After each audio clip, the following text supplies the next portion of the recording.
Hello मेरे प्यारे बच्चों, आप सभी को नमस्कार और जय हिंद। आप सभी कैसे हैं? उम्मीद करते हैं अच्छे होंगे और मस्त ही होंगे। और जैसे कि पता है कि आपकी जो बोर्ड परीक्षाएं हैं, चाहे आप सीबीएसई हो या स्टेट बोर्ड से हो, आप लोगों की परीक्षा की जो डेट है वो अनाउंस हो चुकी है। तो आप लोगों की तैयारी भी जोरों शोर से चल रही होगी।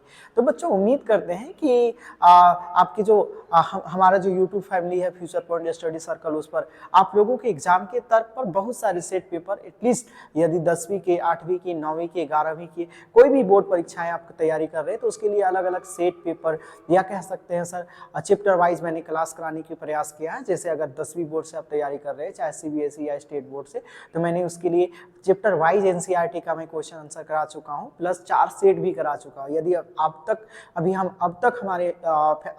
तक आप हमारे यूट्यूब फैमिली से नहीं जुड़े हैं तो ज़रूर जाके जुड़ेंगे और हमारा जो यूट्यूब फैमिली में हमारा यूट्यूब चैनल में जो वीडियोज़ पढ़े हैं उसे आप ज़रूर विजिट करेंगे। उम्मीद करते हैं अच्छा आपको इस वीडियो से क्या आपके आगामी परीक्षा में जो भी सवाल पूछे जाएंगे उसी तर्क पर वो सवाल बनाए गए हैं। बच्चों आज फिर एक नया सेशन, आप लोगों का कहना था कि साइंस का भी एक सेट होना चाहिए। तो बच्चों जैसे सवाल आपके आगामी बोर्ड परीक्षा में पूछे जाएंगे उसी तरह का सेट पेपर आप लोगों के लिए लेकर आया गया है। उम्मीद करते हैं हर दिन की भांति इस वीडियो को भी आप अंत तक देखेंगे तो सर आपकी जो आगामी परीक्षा है उसमें बहुत सारे आपको हेल्प होने वाले हैं। और जरूर वीडियो को शेयर करेंगे, लाइक करेंगे और कमेंट करेंगे। बच्चों लाइक आप लोग बहुत कम करते हैं ना, तो जरूर लाइक करेंगे। आप लोगों के लिए बहुत सा वीडियो बनाने में बहुत सारा एफर्ट लगता है और आपके जो दोस्त है, भाई है, बहन है जो बोर्ड का परीक्षा की तैयारी कर रहे हैं उसे भी जरूर इस वीडियो को शेयर करेंगे। चलिए आज प्यारा सा एक हर दिन की भांति और एक प्यारा सा क्वाट से शुरू करते हैं क्लास को कि रात भर जाग कर पढ़ना शुरू कर दो, क्योंकि किस्मत के सितारे तभी चमकेंगे जब आपकी नींद अधूरी होगी। बच्चों ना इसी क्वाट से आज हम लोगों का पहला सवाल बाय एक्सप्लेनेशन समझाएंगे, आपको इंटरेस्टेड समझाएंगे कि 30 क्वेश्चन यानी 30 चौके 120 क्वेश्चन। सर वादा करते हैं वीडियो में बने रहेंगे सर, है ना, पूरा हर क्वेश्चन का डिटेल, है ना। अगर इससे पहले वाले क्वेश्चन में कुछ बाई मिस्टेक हुआ था, है ना बच्चों, उसको आप लोगों ने सजेशन किया, बहुत अच्छा लगा, है ना, सभी को धन्यवाद। दाढ़ी बनाने में किस प्रकार की दर्पण का उपयोग होता है मेरे प्यारे बच्चों? दाढ़ी बनाने में सामान्यतः समतल दर्पण की वरीयता देंगे हम लोग, ठीक है। लेकिन अगर एक साथ समतल या उत्तल रहे तो आप इसे देंगे, समतल या क्या रहे बच्चे, अवतल, तो आप इसे वरीयता देंगे, ठीक है ना। समतल या अवतल ये दोनों रहे तो याद रखेंगे। उत्तल का भी उपयोग कॉन्वेक्स का अलग अलग जगह पे होता है, सबका आ गया। गोलीय दर्पण में फोकस दूरी की वक्रता त्रिज्या के बीच क्या संबंध है? जैसे मैं समझाऊं बच्चों कि अगर ये हमारा गोलीय दर्पण है, ठीक है, कहेंगे ठीक है सर ये P है और ये क्या है सर R है और ये क्या है सर F है। तो F जो होता है R का क्या होता है बच्चों? आधा होता है। F जो है R का क्या होता है? आधा होता है। ये चीजें समझ में आ गई होगी। प्रकाश के अपवर्तन की क्रिया में कौन सी भौतिक राशि अपरिवर्तित होती है? पहले तो आप प्रकाश के अपवर्तन को समझेंगे सर, कि मान लिया जाए कि ये स्लाइड है ना बच्चों, आप समझे होंगे ये प्रकाश के अपवर्तन के नियम कैसे होते हैं। और मान लिया जाए ये निर्वात भाग है ना सर, ये मान लेते हैं यार है, मैं डिटेल में समझाऊंगा, है ना, कोई क्वेश्चन रटने की आवश्यकता नहीं है। हाँ हिंदी क्वेश्चन थोड़ा बहुत सर क्या होता है, इधर उधर से कभी कभी एक ही टाइप से क्वेश्चन होता है तो मुझे भी कंफ्यूजन हो जाता है, तो उम्मीद करते हैं थोड़ा माइंड नहीं करेंगे। ये एक्चुअल में ऐसे हुआ, तो आपको प्रकाश के एक्चुअल में ऐसे जाना था लेकिन ऐसे हुआ, लेकिन फिर ये मुड़ेगा सर एक ऐसे, है ना, ये इस प्रकार से मुड़ेगा। इसी को प्रकाश का क्या कहते हैं सर? अपवर्तन कहते हैं, ठीक है। ये यहाँ से फिर अपवर्तित हुआ, सघन से विरल में गया, एक्चुअल में ऐसे जाना था लेकिन ये गया नहीं सर, ठीक है ना, ये इस प्रकार से गया नहीं, ये इसका परपेंडिकुलर होगा, ये इसका परपेंडिकुलर होगा। इसी को क्या कहते हैं सर? प्रकाश का अपवर्तन। तो आपको इतना सा पता हो गया बच्चों कि प्रकाश के जो वेग है उसमें 100% परिवर्तन होंगे। क्यों? क्योंकि आप ऐसे अंदाजा लगाइए सर कि प्रकाश जब विरल माध्यम से नॉर्मल जो इस वातावरण में रहे वहां से अगर जल में जाएगा तो कहेंगे जी सर विरल से जल सघन माध्यम है, तो प्रकाश का जो चाल होगा, चलने की जो स्पीड होगी, वेलोसिटी होगी, वेग होगा, वो क्या होगा? कम होगा। कंफर्म सर, ये तो आपको समझ में आ गई। तरंगदैर्घ्य का मतलब क्या होता है? दूरी, डिस्टेंस। तो सर अगर मान लो सर कि आप सोच लो सर कि आपकी चाल अगर कम हो जाएगी तो सर आपकी डिस्टेंस भी जरूर कम हो जाएगी, अगर वेग कम हुआ तो डिस्टेंस भी कम होगा सर। तो यानी आपको पता चला तरंगदैर्घ्य में भी बदलाव होती है। तो केवल किस में बदलाव नहीं होती है मेरे प्यारे बच्चों? फ्रीक्वेंसी, यानी किसमें सर? आवृत्ति में बदलाव नहीं होती है ना सर।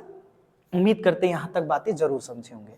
अपवर्तन, जब प्रकाश किसी एक माध्यम से दूसरे माध्यम में प्रवेश करती है तब उसके दिशा में परिवर्तन, और दिशा एवं चाल में परिवर्तन को क्या कहा जाता है? अपवर्तन। तो दिशा में भी परिवर्तन यहाँ पे ऑप्शन दे सकता है बच्चों ना।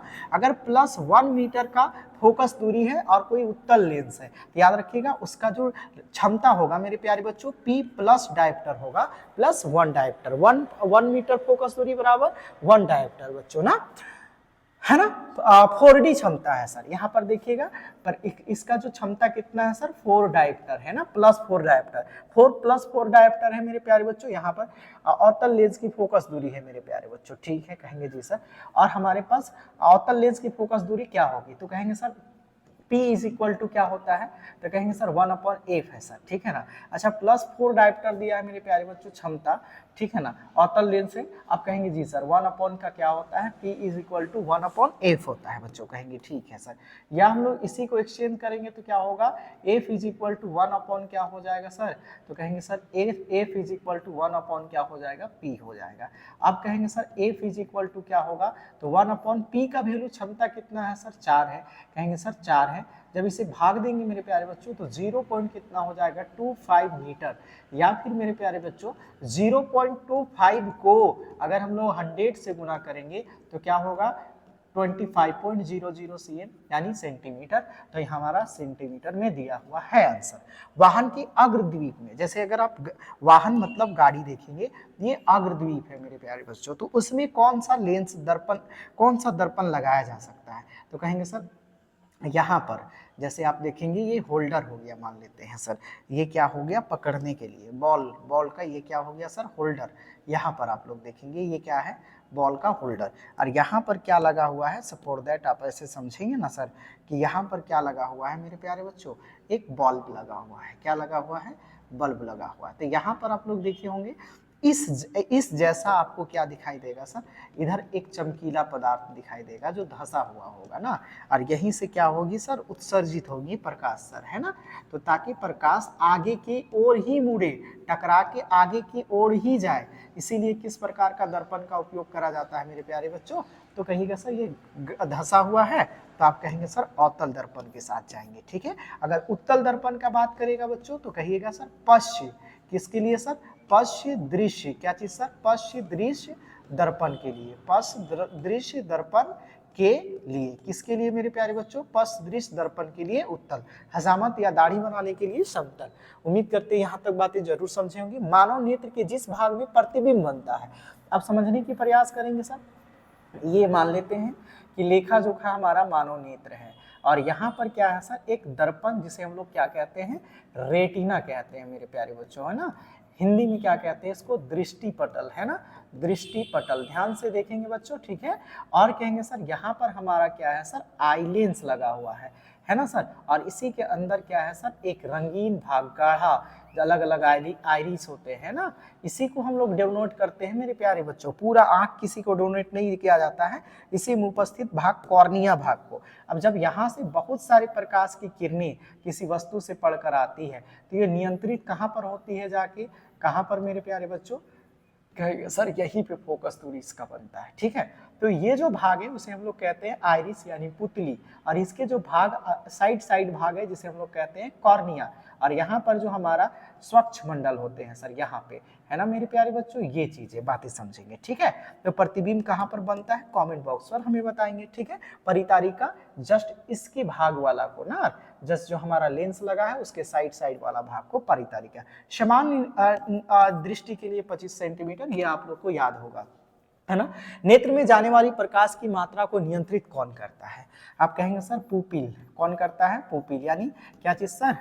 पुतली करता है। लेकिन अगर सवाल पूछ दे मेरे प्यारे बच्चों, पुपिल यानी पुतली को, है ना, पुतली को नियंत्रित कौन करता है? तो पुतली को नियंत्रित करने वाला पुतली को नियंत्रित करता है। कौन नियंत्रित करता है? याद रखिएगा, पुतली को नियंत्रित करता है परितारिका, है ना बच्चों। दृष्टिपटल के बारे में समझा दिए। स्वच्छ मंडल क्या होता है? हमारे कॉर्निया के साइड भाग होते हैं जो बार बार हमारे पलके को झपकने के लिए क्या करते हैं सर? मदद करते हैं, ताकि हमारा आंख क्या रहे सर?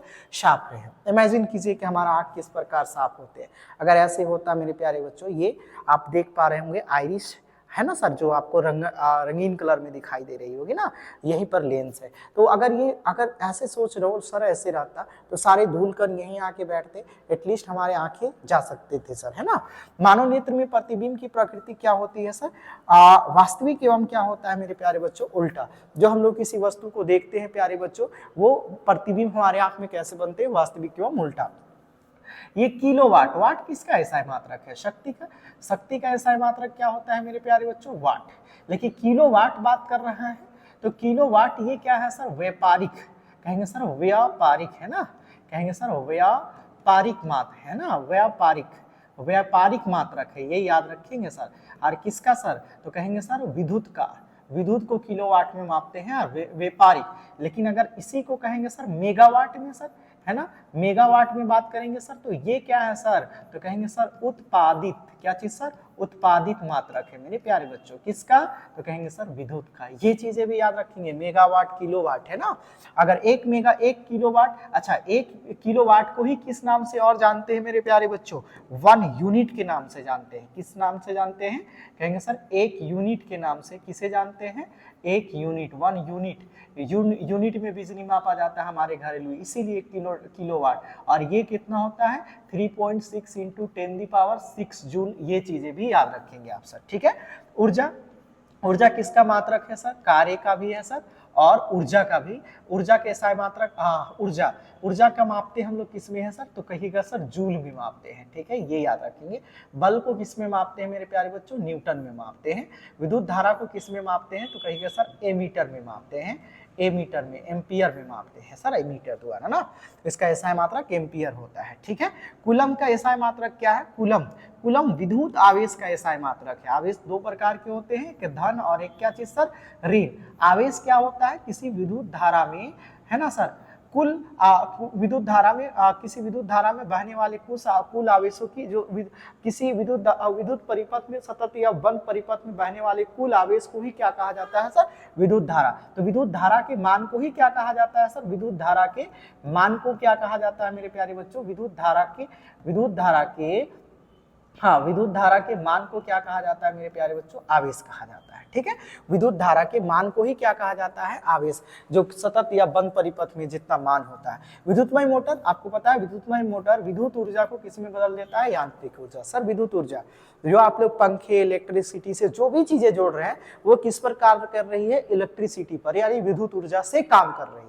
अगर देखेंगे सर, फिर हमें क्या करना है सर, इस वायुमंडल में जो हवा है उसे गतिशील करना है, यानी हवाएं जो चल रही है, वायु जो चल रही है, वो क्या है सर, कहेंगे सर यांत्रिक ऊर्जा है सर। तो कहेंगे सर इस हवा को तेज कैसे करेंगे, कहेंगे पंखा चलाना पड़ेगा। अब पंखा में कुछ चलाएंगे तभी तो क्या होगा, वो उस जगह की हवाएं गतिशील होंगी। तो जब वो पंखा चलेगी तो किसके वजह से चलेगी, विद्युत ऊर्जा से। और जब वो हवा बनी तो क्या में बदल गई, वो विद्युत ऊर्जा का खपत हुआ और हवा किस में चेंज हो गई सर, यांत्रिक ऊर्जा में।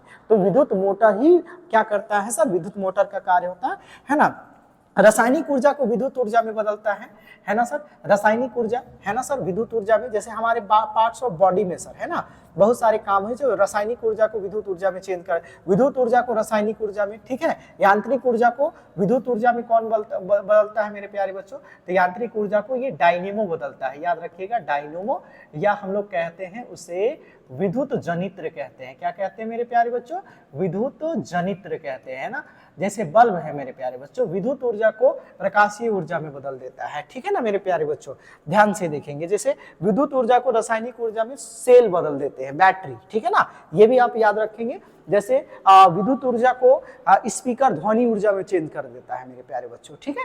ये चीजें भी ध्यान से देखेंगे। जल का विद्युत अपघटन किस प्रकार की अभिक्रिया है, जल में विद्युत का अपघटन करा जाता है, तो याद रखिएगा H2 है मेरे प्यारे बच्चों। ये विघटित होकर H2+ क्या बनाता है, O2। अब कहेंगे सर ये क्या बन गया सर, तो कहेंगे सर हमारे पास क्या बन गया, तो कहेंगे सर विभोजन अभिक्रिया। इसका उपयोग कहाँ कहाँ पर होता है, ये भी चीजें देखेंगे मेरे प्यारे बच्चों, है ना। इसका उपयोग होता है बड़े बड़े उद्योग में, अलग अलग खनिजों से, है ना, खनिजों से धातुओं को परिष्करण में भी करा जाता है। एल्युमिनियम को निकालने में, सोडियम को निकालने में मेरे प्यारे बच्चों, क्लोरीन को बनाने में, इन सभी उद्योग में किसका प्रयोग करा जाता है, पृथक्करण के लिए, तो कहेंगे सर विभोजन अभिक्रिया। संयोजन में जस्ट अपोजिट है, दोनों को जोड़ देंगे तो संयोजन हो जाएगा, और विस्थापन कहने का मतलब है कि जब किसी यौगिक से एक अभिक्रियाशील तत्व उस यौगिक से कम क्रियाशील तत्व को हटाकर उसका स्थान ग्रहण कर लेता है। कहेंगे सर इसमें कौन सी अभिक्रिया हो रही है, वर्ड समझेंगे। कह रहा उपचयन, उपचयन का मतलब हुआ सर ऑक्सीडेशन, यानी ऑक्सीडेशन का मतलब हुआ बच्चों दो शब्द इसके साथ जुड़ेगी ना, उपचयन, है ना। कहेंगे ठीक है सर, हम लोग थोड़ा स्लो चलते हैं। उपचयन और एक इसी के साथ आता है अपचयन, ऑक्सीडेशन और रिड्यूस, है ना सर। उपचयन या अपचयन, उपचयन ऑक्सीडेशन, ये क्या होता है, तो इसमें क्या होता है, ऑक्सीजन का क्या होता है योग, यानी ऑक्सीजन जुड़ता है, और यहाँ पर ऑक्सीजन का क्या होता है, तो कहेंगे सर ह्रास होता है। ऑक्सीजन का क्या होता है, ह्रास होता है। अब इस इक्वेशन में आप देख पा रहे होंगे सर, है ना, इस इक्वेशन में देख पा रहे होंगे कि क्या किया ना, कि कॉपर और हाइड्रोजन के साथ रिएक्शन हुआ, तो कॉपर को क्या कर दिया सर, अकेले छोड़ दिया, मतलब विस्थापित कर दिया। लड़कों अब समझ पा रहे हैं ना, हम आपकी जिंदगी में इसी तरह से अगर अच्छे नहीं पढ़ेंगे तो फिर आपके साथ विस्थापन अभिक्रिया होगा। आप समझ पा रहे होंगे कि मैं क्या कहना चाह रहा हूँ, ठीक है। तो देखेंगे जी सर, है ना।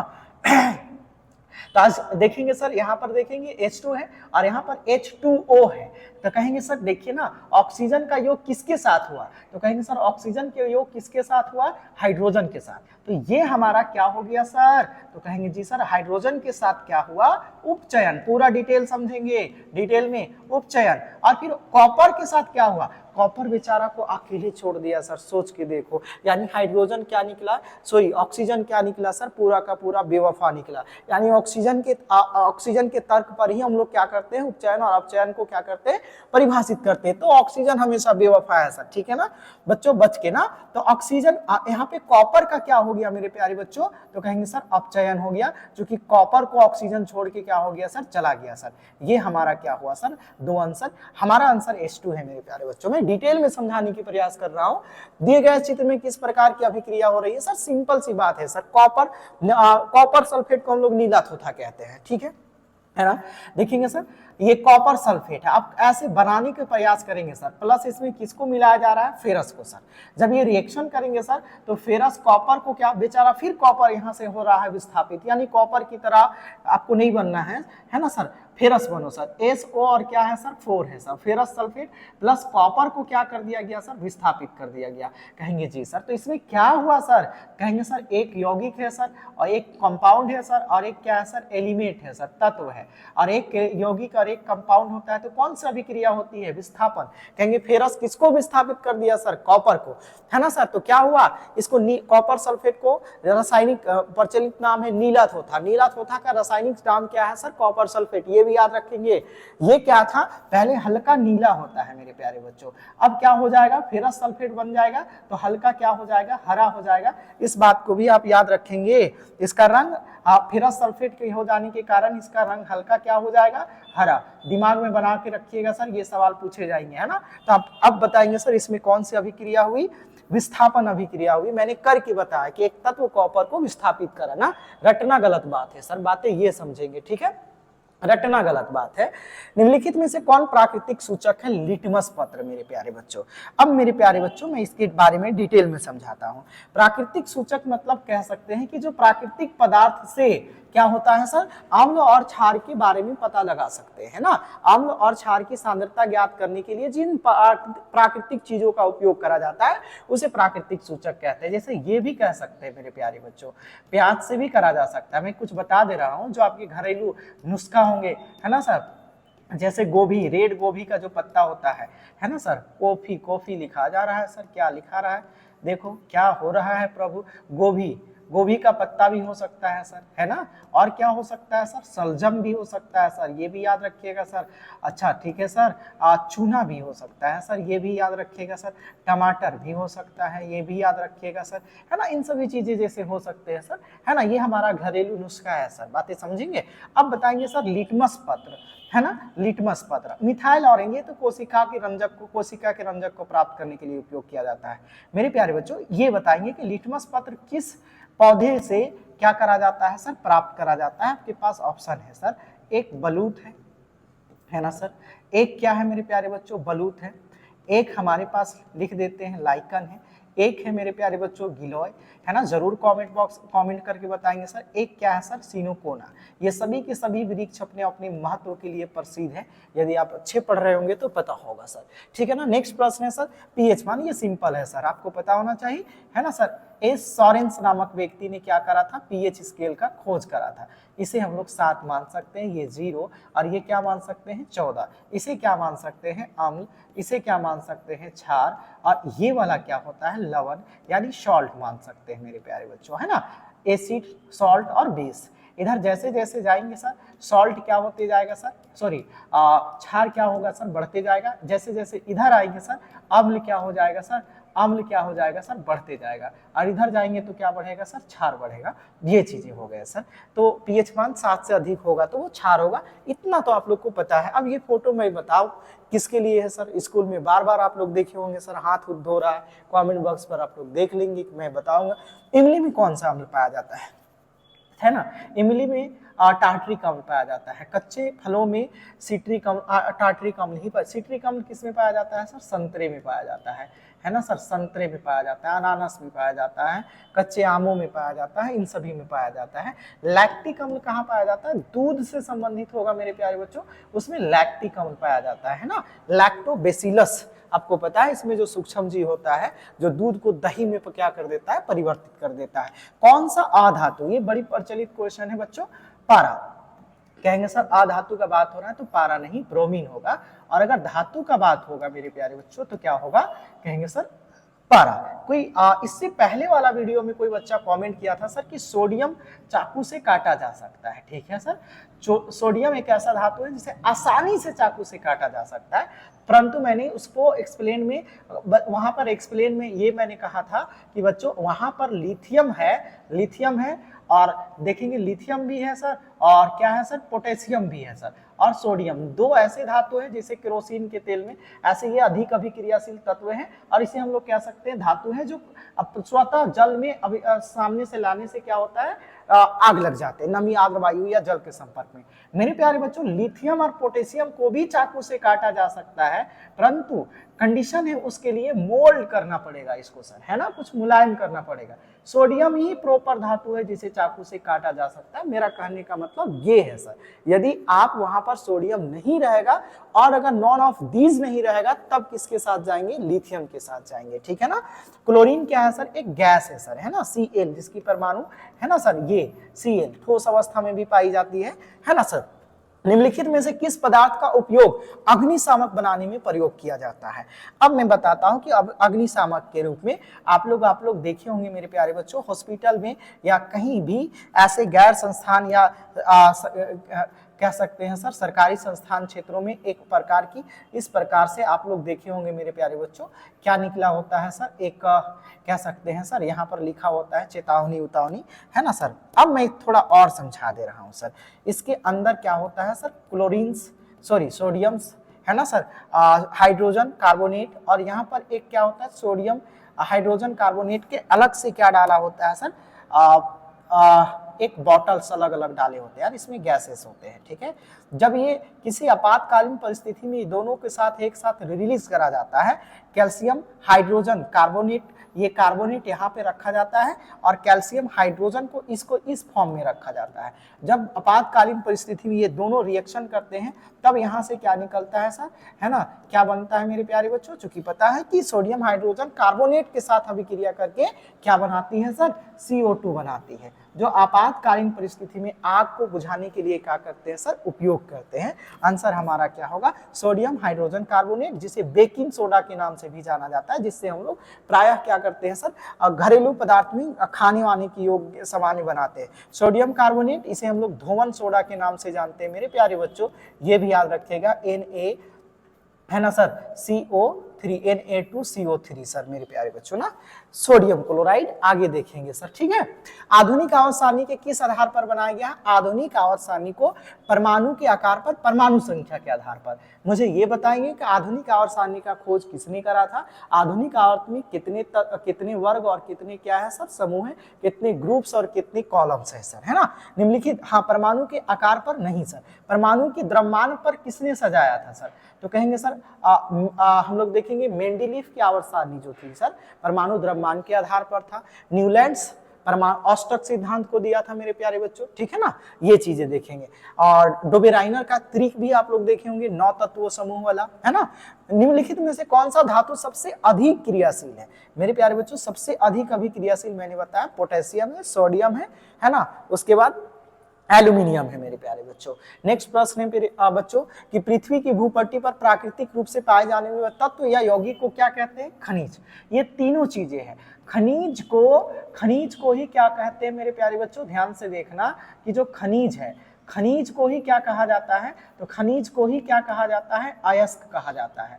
खनिज का ही दूसरा भाई अयस्क है, लेकिन अयस्क उसे कहते हैं जिससे क्या होता है बच्चों? धातु का निष्कर्षण होता है ना, धातु का निष्कर्षण होता है। तो धातु का निष्कर्षण का मतलब समझ में आ गया होगा कि ऐसे खनिज जिससे धातु का निष्कर्षण हो उसे क्या कहते हैं? अयस्क कहते हैं। और गैंग क्या होता है सर? अवांछित पदार्थ होता है। अवांछित का मतलब क्या चीज सर? जो उसमें अलग से चिपका होता है ना, ठीक है, जिसका कोई काम नहीं हो, है ना। धातुकर्म, धातु को, है ना सर, खनिज से धातु को निकालने की प्रक्रिया को आसानी सरलता पूर्वक उसे क्या कहते हैं सर? धातुकर्म, ठीक है। प्रोपेनॉल, प्रोपेनॉल मतलब फॉर्मूला लिखेंगे ना sir, ethanol, methanol, ethanol, propanol, C3H7 और क्या चीज सर? OH, ये हमारा प्रोपेनॉल है। आपको पता है कि OH भी किस प्रकारात्मक समूह से संबंधित है सर? अल्कोहल। एल्डिहाइड होता मेरे प्यारे बच्चों क्या होता? CHO।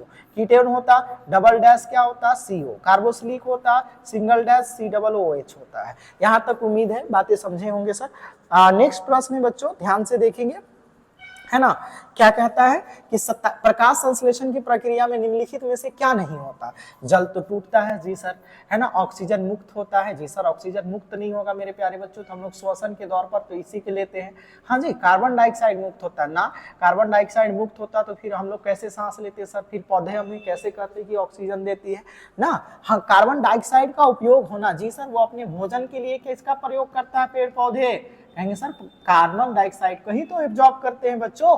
तो देखेंगे तार्किक प्रश्न है, इसे पढ़ के समझने की प्रयास करेंगे। आंसर क्या होगा सर? C होगा। फ्लोएम खाद्य पदार्थों के परिवहन, मैंने फ्लोएम के बारे में इससे पहले वाले वीडियो में बताया था, ये दोनों काम करते हैं ना, ऊपर और नीचे दोनों की ओर क्या करते हैं सर? लेके जाते हैं। जल में पौधों में 2 जटिल ऊतक के प्रकार है, जाइलम और क्या बच्चों? एक फ्लोएम, है ना, जो पौधों में क्या करते हैं सर? जल तथा खनिज लवण और प्रकाश संश्लेषण द्वारा बनाए गए पोषक तत्व जैसे खनिज हुआ, अमीनो अम्ल हुआ, है ना सर, जैसे ग्लूकोज हुआ, है ना सर, सभी को क्या करते हैं सर? नीचे से ऊपर की ओर, ऊपर से नीचे की ओर लेके जाते हैं ना। वृक्क के संरचनात्मक इकाई को क्या कहते हैं सर? न्यूरॉन नहीं सर, इसे वृक्क के संरचनात्मक और क्रियात्मक इकाई को क्या कहते हैं सर? है ना, वृक्कक, वृक्कक भी कह सकते हैं। और इसका एक प्रॉपर नाम होता है मेरे प्यारे बच्चों नेफ्रॉन, ये याद रखिएगा, आपको यही दिया रहेगा एग्जाम में। न्यूरॉन तो हमारा तंत्रिका तंत्र है सर, ये याद रखिएगा ना, तंत्रिका तंत्र है मेरे प्यारे बच्चों, ठीक है। डायलिसिस, इसी को क्या कहा जाता है? अपोहन। अपोहन मतलब होता है कि रक्त से बड़े बड़े अणुओं को छान लिया जाता है, परंतु है ना सूक्ष्म अणु है उसे नहीं छाना जाता है, और रक्त के शुद्धिकरण की प्रक्रिया ये होती है। यानी अब डायलिसिस का मतलब होता है सर कि रक्त का क्या करना सर? शुद्धिकरण, है ना, रक्त का शुद्धिकरण। जो रक्त का शुद्धिकरण होता है मेरे प्यारे बच्चों, रक्त का शुद्धिकरण, उसी को क्या कहा जाता है? रक्त के शुद्धिकरण की जो प्रक्रिया होती है उसी को क्या कहा जाता है मेरे प्यारे बच्चों? डायलिसिस। अगर ये डायलिसिस अपोहन नहीं हुआ हमारे शरीर में, इसका प्रमुख कारण होगा कि हमारा बाइल किडनी खराब हो चुका है, और हो सकता है सर आकस्मिक मृत्यु भी हो जाए। फल को पकाने के लिए कौन सा हार्मोन उत्तरदायी है? ये तो प्राकृतिक हार्मोन है मेरे प्यारे बच्चों, है ना, जो पेड़ पौधों में पाई जाती है, प्राकृतिक हार्मोन है, जो क्या करता है? पेड़ के अग्र भाग में होता है, अग्र भाग में, और इसके विकास के लिए जिब्रेलिन तना में उपस्थित होता है। एथिलीन का प्रयोग करते हैं जो एक गैसीय अवस्था में होता है, जैसे केला, आम इत्यादि कच्चे आमों को, कच्चे फलों को पकाने में, है ना। नेक्स्ट है बच्चों, हाँ यहाँ तक हमारा रहा एमसीक्यू क्वेश्चन। आप लोग उम्मीद करते हैं बताएंगे कि आप लोगों का एमसीक्यू कैसा लगा। 30 क्वेश्चन एमसीक्यू का होंगे और जबरदस्त एमसीक्यू के क्वेश्चन थे मेरे प्यारे बच्चों। मैं सभी क्वेश्चन को बाय एक्सप्लेनेशन समझाने की प्रयास किया हूँ। यहाँ तक आप लोगों को वीडियो देखने के लिए धन्यवाद। आगे हम लोग जो क्वेश्चन देखते हैं वो क्या होगा सर, 3 मार्क्स के लिए होगा। वायु में जलाने से पहले मैग्नीशियम रिबन को साफ क्यों किया जाता है? मैग्नीशियम को आपको पता है Mg होता है, एटम नंबर 12 है उसका। कहेंगे सर इस एक रिबन फीता उसे जलाने से पहले क्यों साफ करेंगे? आप ऑटोमेटिक दिमाग लगाइए सर कि किसी भी वस्तु को जलाने से पहले हम लोग साफ क्यों करते हैं। जैसे लकड़ी ही आपके पास है सर और बहुत दिन से जमीन में रखा हुआ है, उसके ऊपर धूल कण या कुछ भी बैठ गए हैं तो क्या होगा सर, उससे पहले हम लोग साफ करेंगे, है ना सर, मिट्टी हटाएंगे, उसके बाद वो जलेगा। क्यों? क्योंकि प्रॉपर मिट्टी रहेगा तब तक वह वायु से संपर्कित नहीं होगा। और किसी भी चीज को जलने के लिए हम लोग प्रॉपर जानते हैं वायु में की जरूरत होगी, वायु में ऑक्सीजन की जरूरत होती है कार्बन डाइऑक्साइड बुझाने के लिए। तो वायु के हम लोग यही चीज सीखे सर यहाँ पर कि वायु में मैग्नीशियम के रिबन को जलाने से पहले मैग्नीशियम के रिबन को इसलिए साफ किया जाता है क्योंकि वह क्या करता है, वायु से अभिक्रिया करके क्या बनाता है सर, धात्विक ऑक्साइड यानी मैग्नीशियम ऑक्साइड का एक परत बना लेता है जिससे वह स्वतः वायु से डायरेक्टली संपर्कित नहीं हो पाते हैं। इसीलिए उसे जलाने से पहले क्या चीज सर, साफ कर लिया जाता है ताकि वह वायु के प्रॉपर संपर्क में सामान्य रूप से संपर्क में आ सके और वह स्वतः हो आसानी से जल सके सर, है ना। उम्मीद करते हैं यहाँ तक बातें जरूर समझे होंगे। आश्रित जल विद्युत का चालन क्यों नहीं करता है जबकि वर्षा जल करता है? आपको मैं बताता हूँ कि जो ये विद्युत परिपथ है और विद्युत परिपथ में मान लेते हैं मेरे प्यारे बच्चों जो आवेश होते हैं, है ना, जैसे ये चीजें समझेंगे, है ना, जो आवेश होते हैं 2 प्रकार के आवेश होंगे, एक ऋण और एक क्या चीज सर, धन आवेश होंगे। ठीक है सर, एक ऋण और एक क्या चीज सर, धन आवेश होंगे। ठीक है ना सर, एक ऋण होंगे और एक क्या चीज सर, धन आवेश होंगे, है ना।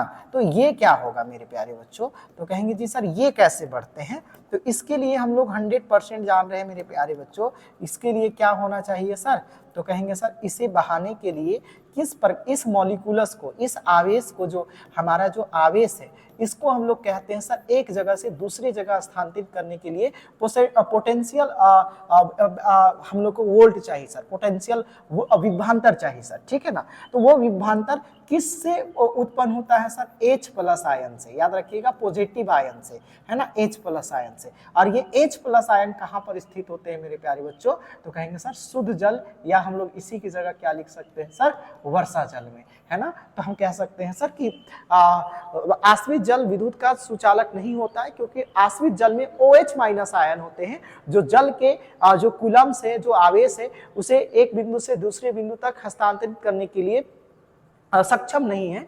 कह सकते हैं कि उसमें वह प्रॉपर्टीज नहीं होती है, जबकि वर्षा जल या शुद्ध जल में H+ आयन होते हैं जो विद्युत धारा में, विद्युत परिपथ में विद्युत आवेश को एक बिंदु से दूसरी बिंदु तक ले जाने में क्या होते हैं सर, समर्थ होते हैं। अर्थात हम लोग कह सकते हैं यही कारण है कि आश्रित जल विद्युत का चालन नहीं करते हैं, जबकि वर्षा जल या शुद्ध जल विद्युत का क्या करते हैं सर, चालन करते हैं। बच्चों यहाँ तक बातें समझे होंगे, है ना। नेक्स्ट प्रश्न में मेरे प्यारे बच्चों ध्यान से देखेंगे, ठीक है, इंपॉर्टेंट प्रश्न में से है मेरे प्यारे बच्चों, है ना।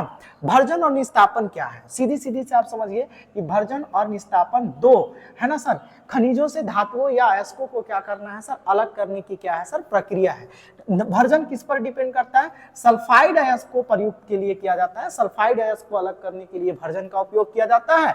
और याद रखेंगे सर कार्बोनेट अयस्क को बनाने के लिए, कार्बोनेट अयस्क के या ऑक्साइड एवं कार्बोनेट अयस्कों के लिए क्या होता है सर, प्रयुक्त होता है कौन, निस्तापन। भर्जन और निस्तापन एक प्रक्रिया है जिससे धातु क्रम के रूप में माना जाता है, धातु क्रम की अभिक्रिया में लेके आई जाती है। इस प्रक्रिया में अयस्क को वायु की उपस्थिति में जलाया जाता है, अनुपस्थिति में, और निस्तापन में वायु की उपस्थिति होनी चाहिए। आप स्क्रीनशॉट लेंगे, पॉज करेंगे, वीडियो को 1 से 2 बार देखेंगे, मेरी बातें जरूर समझ में आएगा। ये प्रश्न VBI है, पूछे जाएंगे सर, ठीक है।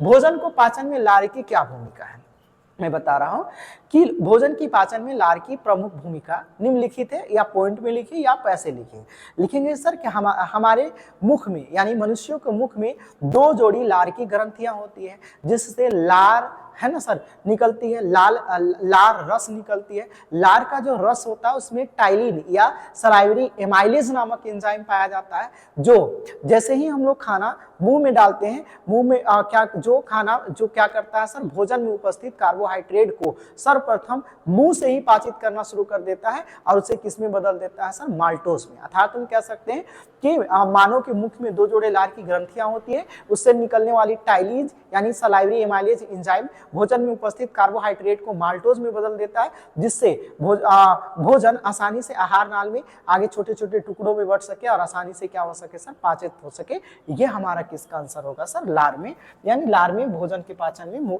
जो भूमिका होगी। मानव विरेचन क्या होता है, थोड़ा मैं इनडायरेक्टली समझाने की मैं प्रयास करता हूं मेरे प्यारे बच्चों, है ना, इनडायरेक्टली आप लोगों को समझाने की प्रयास करता हूं। यहाँ पर मानव के 2 जोड़े क्या हो सकते हैं सर, इस प्रकार विरेचन हो सकते हैं। ये इंपॉर्टेंट चीज है मेरे प्यारे बच्चों, है ना, और इस तरह से क्या होते हैं, इस तरह से जुड़े होते हैं मेरे प्यारे बच्चों, है ना। ये क्या है सर, विरेचन नलिकाएं हैं सर, है ना। और हमारा जो इधर बाइल से 2 और चीजें आते हैं सर, जिसे हम लोग क्या कहते हैं सर, मूत्राशय कहते हैं, ठीक है। और ये यहाँ से ही क्या होते हैं सर, मिला होता है। ये एक पुरुष अभिव्यक्ति के लिए, है ना, जो नर जाति के लिए बहुत इंपॉर्टेंट चीज है। ये जो आपको अंडकोश, 2 अंडकोश दिख रहा है, इसी का नाम क्या है मेरे प्यारे बच्चों, विरेचन। ये एक ऐसा कह सकते हैं सर हार्मोन्स ग्रंथि है जो हमारे बॉडी के क्या स्थित है सर, बाह्य में स्थित है सर। क्या है सर, ग्रंथि है ना। कैसे ग्रंथि है सर, हार्मोन रिड्यूस करने वाला एक ऐसा ग्रंथि है मेरे प्यारे बच्चों जो बॉडी से क्या है सर, बाहर है। क्यों, क्योंकि इसमें हार्मोन्स उत्पन्न करने के लिए सर कम टेम्परेचर की आवश्यकता होती है। विरेचन क्या करता है, विरेचन के 2 कार्य लिखेंगे सर। तो सबसे पहले तो विरेचन क्या करता है सर, जो हमारा शुक्राणु होता है, जिसे हम लोग क्या करते हैं, टेस्टोस्टेरोन, ये मेरे प्यारे बच्चों जन्म से संबंधित क्या है, हार्मोन है, इसे उत्पादित करती है। और यौन संबंधित क्या करता है सर, क्रियाओं में क्या करता है सर, भाग लेता है सर, ये ठीक है ना। ये चीजें जरूर समझे होंगे सर। तो विरेचन का क्या क्या कार्य है और इसका क्या क्या काम है सर, मानव में विरेचन के क्या कार्य हैं, ये चीजें समझ गए, है ना। मानव में नर जनन कोशिका अथवा शुक्राणु के निर्माण विरेचन में होता है। मैंने अभी उसी को समझाया, इसमें होते हैं क्योंकि शुक्राणु उत्पादन के लिए आवश्यक शरीर के ताप से कम शरीर की जरूरत होती है। टेस्टोस्टेरोन हार्मोन के उत्पादन भी कौन करता है सर, विरेचन करता है। आप पॉइंट वाइज आंसर बनाएंगे सर, ठीक है। बोलता है वाहनों के अग्रद्वीप में साइड मिरर के रूप में उत्तल दर्पण का प्रयोग क्यों किया जाता है। वाहनों के अग्रद्वीप में उत्तल दर्पण का उपयोग किया जाता है। ये सवाल को ऐसे भी पूछ सकता है कि वाहनों के अग्रद्वीप में साइड मिरर को वाहनों के उत्तल दर्पण को साइड मिरर के रूप में, वाहनों में साइड मिरर के रूप में उत्तल दर्पण को वरीयता क्यों दी जाती है।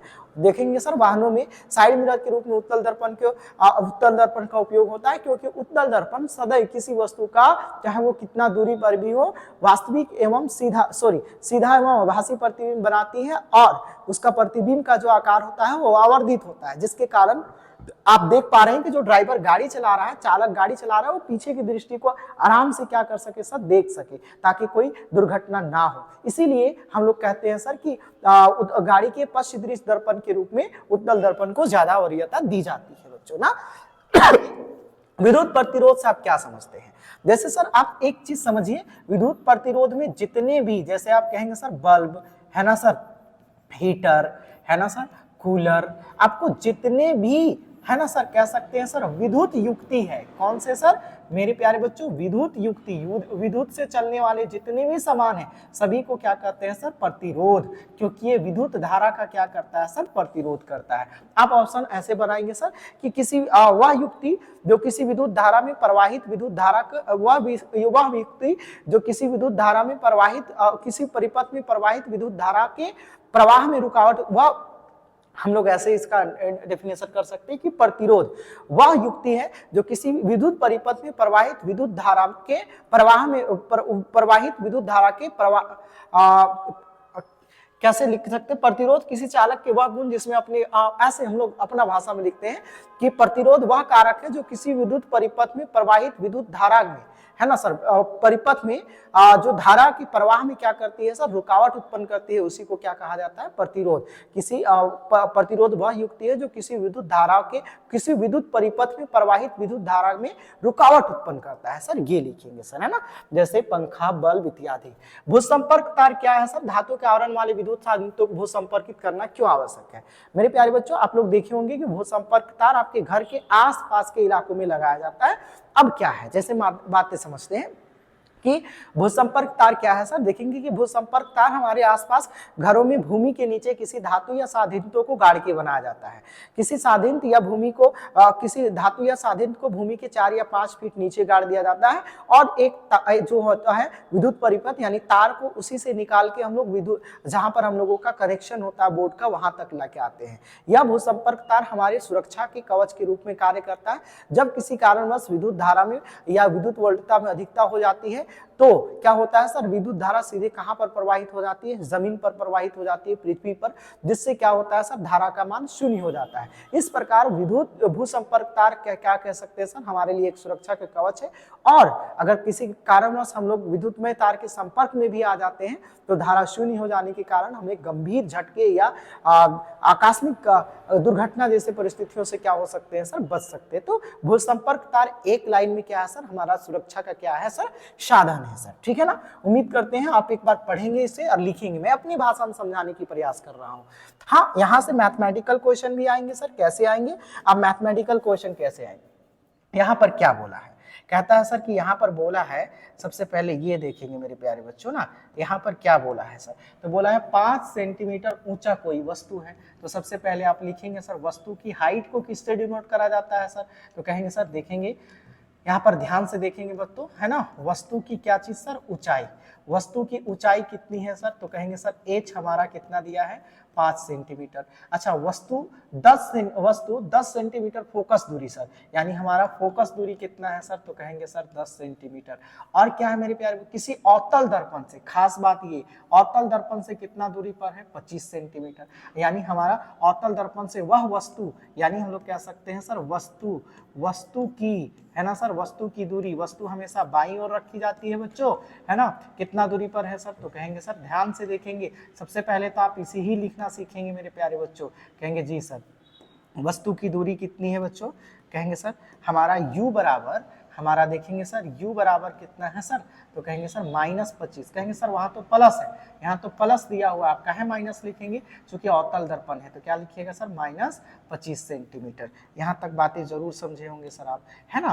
तो हमें क्या, प्रतिबिंब की स्थिति, यानी प्रतिबिंब कितना दूरी पर बनेगा सर, प्रतिबिंब की क्या चीज सर, स्थिति, है ना, प्रतिबिंब की स्थिति, है ना, प्रतिबिंब की स्थिति का मतलब क्या हुआ सर, यानी हमारा v इज इक्वल टू वाट, और उसका क्या ज्ञात करना है सर, h डैश ज्ञात करना है, यानी वह कितना बड़ा है सर, है ना। वस्तु का क्या चीज सर, प्रतिबिंब, यानी हमारा कह सकते हैं सर जो बीम है ना सर, प्रतिबिंब मतलब फोटो इमेज का क्या चीज सर, आकार, इमेज का क्या बच्चों, आकार कितना बड़ा है, वो चीजें, है ना। यहाँ पर उम्मीद करते हैं बच्चों यहाँ तक बातें आप लोग समझ गए होंगे ना। कहेंगे जी सर, अब क्या करते हैं सर, तो ये हमारा क्या है सर, कहेंगे सर दर्पण है ना, तो कहेंगे जी सर दर्पण है, तो किससे लिखेंगे सर, अब लिखते हैं नाम, किससे, तो कहिएगा सर बाय मिरर फॉर्मूला, और हिंदी में लिखिएगा तो कैसे लिखेंगे बच्चों, दर्पण सूत्र से। तो दर्पण सूत्र से हम लोग जानते हैं कि क्या होता है, तो दर्पण सूत्र से होता है 1/v + 1/u is equal to 1/ क्या होता है, f होता है। कहेंगे सर 1/v हम लोगों को निकालना है, कहेंगे जी सर 1/v निकालना है वस्तु की दूरी, कहेंगे सर यहाँ प्लस है, लेकिन u की दूरी क्या में है सर, माइनस में है, कहेंगे सर यहाँ प्लस माइनस क्या हो गया, -125 इज इक्वल टू 1/f का वैल्यू कितना है सर, तो कहेंगे सर f, अवतल दर्पण है तो क्या लगाएंगे सर, माइनस का कितना है सर, 10 सेंटीमीटर। कहेंगे सर वस्तु का दूरी क्या होगा, कहेंगे सर हमारे पास 1/v, ध्यान से देखेंगे, या कहेंगे सर 1/v बराबर क्या है सर, कहेंगे जी sir 1/v is equal to, कहेंगे सर ये माइनस है, उधर जाके क्या में हो जाएगा, प्लस में, तो कहेंगे -125 प्लस में होगा, और ये कहेंगे सर माइनस का 1/ कितना होगा बच्चों, 10 होगा, -1/10 होगा। कहेंगे ठीक है सर, यहाँ तक तो समझे। अगर भिन्न का आप जोड़ नहीं जानते फिर कैसे 10 क्लास सर, है ना, तो कहेंगे जी सर 25 और 10 का लसा कितना हो गया सर, 50, 25 दूना 50 हो गया सर, और 25 दूना 50 हो गया, और 10 बचे कितना सर, 50। कहेंगे सर वस्तु की दूरी हमारे पास 1/v, और यहाँ पर -3 कितना आ गया सर, कहेंगे 50, या हम सीधा सीधी v बराबर कर सकते हैं सर 50 क्या लिख सकते हैं सर, -3, या हम लोग लिख सकते हैं मेरे प्यारे बच्चों v बराबर 16, है ना सर, 16 कह सकते हैं, 16 48, 2 बटा कितना सर, 3, है ना सर, क्या मान सकते हैं सर, सेंटीमीटर। ये हमारा क्या बना सर, वस्तु की क्या आई सर, दूरी आई सर। ये 16.66 भी बन सकता है। अब फिर से देखेंगे सर, है ना, फिर हम लोग देखते हैं अब क्या है सर, वस्तु की आकार ज्ञात करनी है ना। तो वस्तु की आकार कैसे ज्ञात करेंगे सर, है ना, चूंकि अब हम लोग जानते हैं सर, चूंकि है ना सर, जो आवर्धन होता है मैग्नीट्यूड क्या होता है सर, तो कहेंगे सर माइनस भी, दर्पण के लिए माइनस भी बाई क्या होता है, यू, या एम बराबर एक चीज और होता है मेरे प्यारे बच्चों, एच डैश बाई एच। तो कहेंगे ठीक है sir, H dash by H, यानी भी माइनस भी बाई क्या चीज सर, यू। ध्यान से देखेंगे, या एच डैश हमें निकालना है और एच का वैल्यू कितना दिया है सर, तो कहेंगे sir H dash by H, है ना, और एच का वैल्यू हम लोगों के पास क्या है सर, 5 है। और भी का वैल्यू कितना है सर, तो माइनस का, देखिए भी का वैल्यू कितना है, माइनस का 50 बट्टा कितना है सर, 3 है सर, यू भाग में है तो क्या में चला जाएगा, गुना में, है ना, तो गुना में जाएगा तो ऊपर वाला, कहेंगे जी सर यहाँ पे अच्छा समझाइए, हम लोग नहीं समझेंगे, -50 का क्या है सर, 3 है सर। कहेंगे ठीक है सर। अब हमारे पास u कितना है सर, तो कहेंगे सर u हमारे पास 10 है सर, और वो भी माइनस का 10 है। कहेंगे ठीक है सर। आगे देखते हैं मेरे प्यारे बच्चों, कहेंगे h डैश बाई कितना हो जाएगा सर, 5। थोड़ा देर के लिए आप ऐसे समझ पा रहे हैं ना, 5 बट्टा कितना हो गया, 3। कहेंगे जी सर कितना हो गया, कहेंगे यहाँ तक बातें समझेंगे सर, कहेंगे सर यहाँ पर हो गया -50 बट्टा का कितना हो गया सर, 3, है ना, -50 अपॉन कितना सर, 3, और ये जब ऊपर वाला नीचे, नीचे वाला ऊपर आ जाएगा तो कितना हो जाएगा सर, माइनस का 1/10। तो जब ऐसे काटेंगे तो कितना हो जाएगा सर, 0। तो हमारे पास कितना बचा सर, तो कहिएगा सर यहाँ पर h dash by 5 is equal to कितना आया सर, 5/3 आया बच्चों, ठीक है।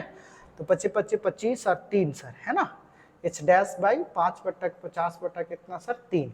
हमारे पास वस्तु की जो ऊंचाई आएगी मेरे प्यारे बच्चों, वो कितना आ जाएगा, तो कहेंगे सर h डैश बराबर 25 25 25 बट्टा कितना सर, 3 सर, है ना, कहीं पर मिस्टेक, 10 एकम 10, 10 25 कितना सर, 50।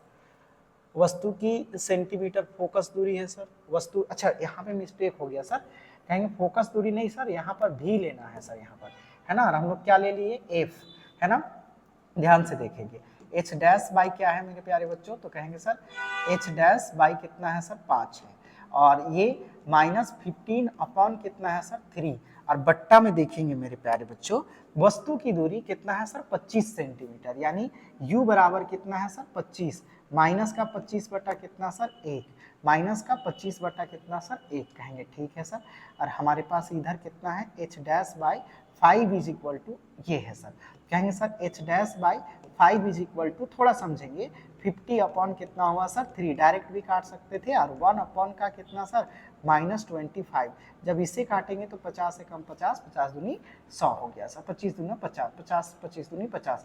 कहेंगे sir h dash is equal to कितना हो गया सर, 5, और यहाँ पर कितना हो गया सर, 2, और अपन का कितना सर, 3। कहेंगे जी सर यहाँ से 5 दूना कितना हो गया सर, 10 हो गया, तो 10 बट्टा कितना हो गया सर, 3। तो हमारे पास क्या आ जाएगा सर, इसीलिए हम लोग कह सकते हैं वस्तु की जो ऊंचाई होगी वो क्या होगा सर, तो कहेंगे सर 3 तिया 9, 3 तिया 9, 3 तिया 9 सेंटीमीटर, यानी जो हमारा प्रतिबिंब बनेगा वो क्या होगा सर, 333 सेंटीमीटर होगा। आई होप दैट यहाँ तक बातें समझे होंगे सर, ठीक है। अच्छा बच्चों यहाँ माइनस है और फॉर्मूला में भी माइनस है मेरे प्यारे बच्चों ना, तो माइनस और माइनस क्या हो गया सर, प्लस हो गया, और ये देखेंगे ये प्लस हो गया, प्लस माइनस माइनस हो गया, तो यहाँ पर माइनस होगा बच्चों, ठीक है, ये प्लस है और ये माइनस है तो माइनस देंगे, और यहाँ पर भी माइनस होगा, और ये आंसर में भी क्या होगा मेरे प्यारे बच्चों, कहेंगे h बराबर जो होगा मेरे प्यारे बच्चों वो क्या होगा, h बराबर, सॉरी, जो हमारा भाग देंगे तो हमारे पास जो h आएगा, h डैश वो होगा -3.33 सेंटीमीटर, यानी हम लोग कह सकते हैं अगर माइनस है तो क्या हो सकता है, वास्तविक एवं क्या हो सकता है बच्चों, उल्टा, और अगर पॉजिटिव होता तो क्या हो सकता था, सीधा एवं क्या चीज सर, आभासी। बच्चों यहाँ तक जो क्वेश्चन आप लोगों के एग्जाम की दृष्टि से इंपॉर्टेंट है मैंने वही क्वेश्चन लिया हूँ, थोड़ा जल्दी जल्दी में बनाने की प्रयास किए, उम्मीद करते हैं आप लोग समझे होंगे सर। ऐसे क्वेश्चन भी पूछे जाएंगे मेरे प्यारे बच्चों। हेयर सबसे पहले आप ध्यान से देखेंगे कि क्या क्या दिया हुआ है। कहते हैं सर कि यहाँ पर सबसे पहले कहेंगे सर कितना कितना घर में शक्ति है सर, टोटल, है ना सर। देखिएगा P1 कितना है सर 400 वाट का कोई बल्ब लगा हुआ है, ठीक है। अच्छा देखेंगे सर P2 है ना सर, यहाँ पर जो जो दिया है वो लिख लेते हैं। P2 दूसरा कितना है सर 200 वाट का है, आप यहाँ पर देख पा रहे हैं ना, कहेंगे जी सर कहाँ पर सर, यहाँ पर P1 एक शक्ति इतना है सर, दूसरा रेफ्रिजरेटर का शक्ति P2 कितना है 200 सर, है ना। और दूसरा टीवी है सर, टीवी कितना शक्ति का है सर, तो कहेंगे सर P3 हमारा कितना है सर 150 वाट है सर, है ना। और एक चीज है सर पंखा, कहेंगे सर पंखा एंड क्या चीज सर P4 टोटल कितना है सर 50 वाट का है, कहेंगे जी सर। तो यहाँ पर हम लोग लिखेंगे ना मेरे प्यारे बच्चों, कहेंगे ठीक है सर।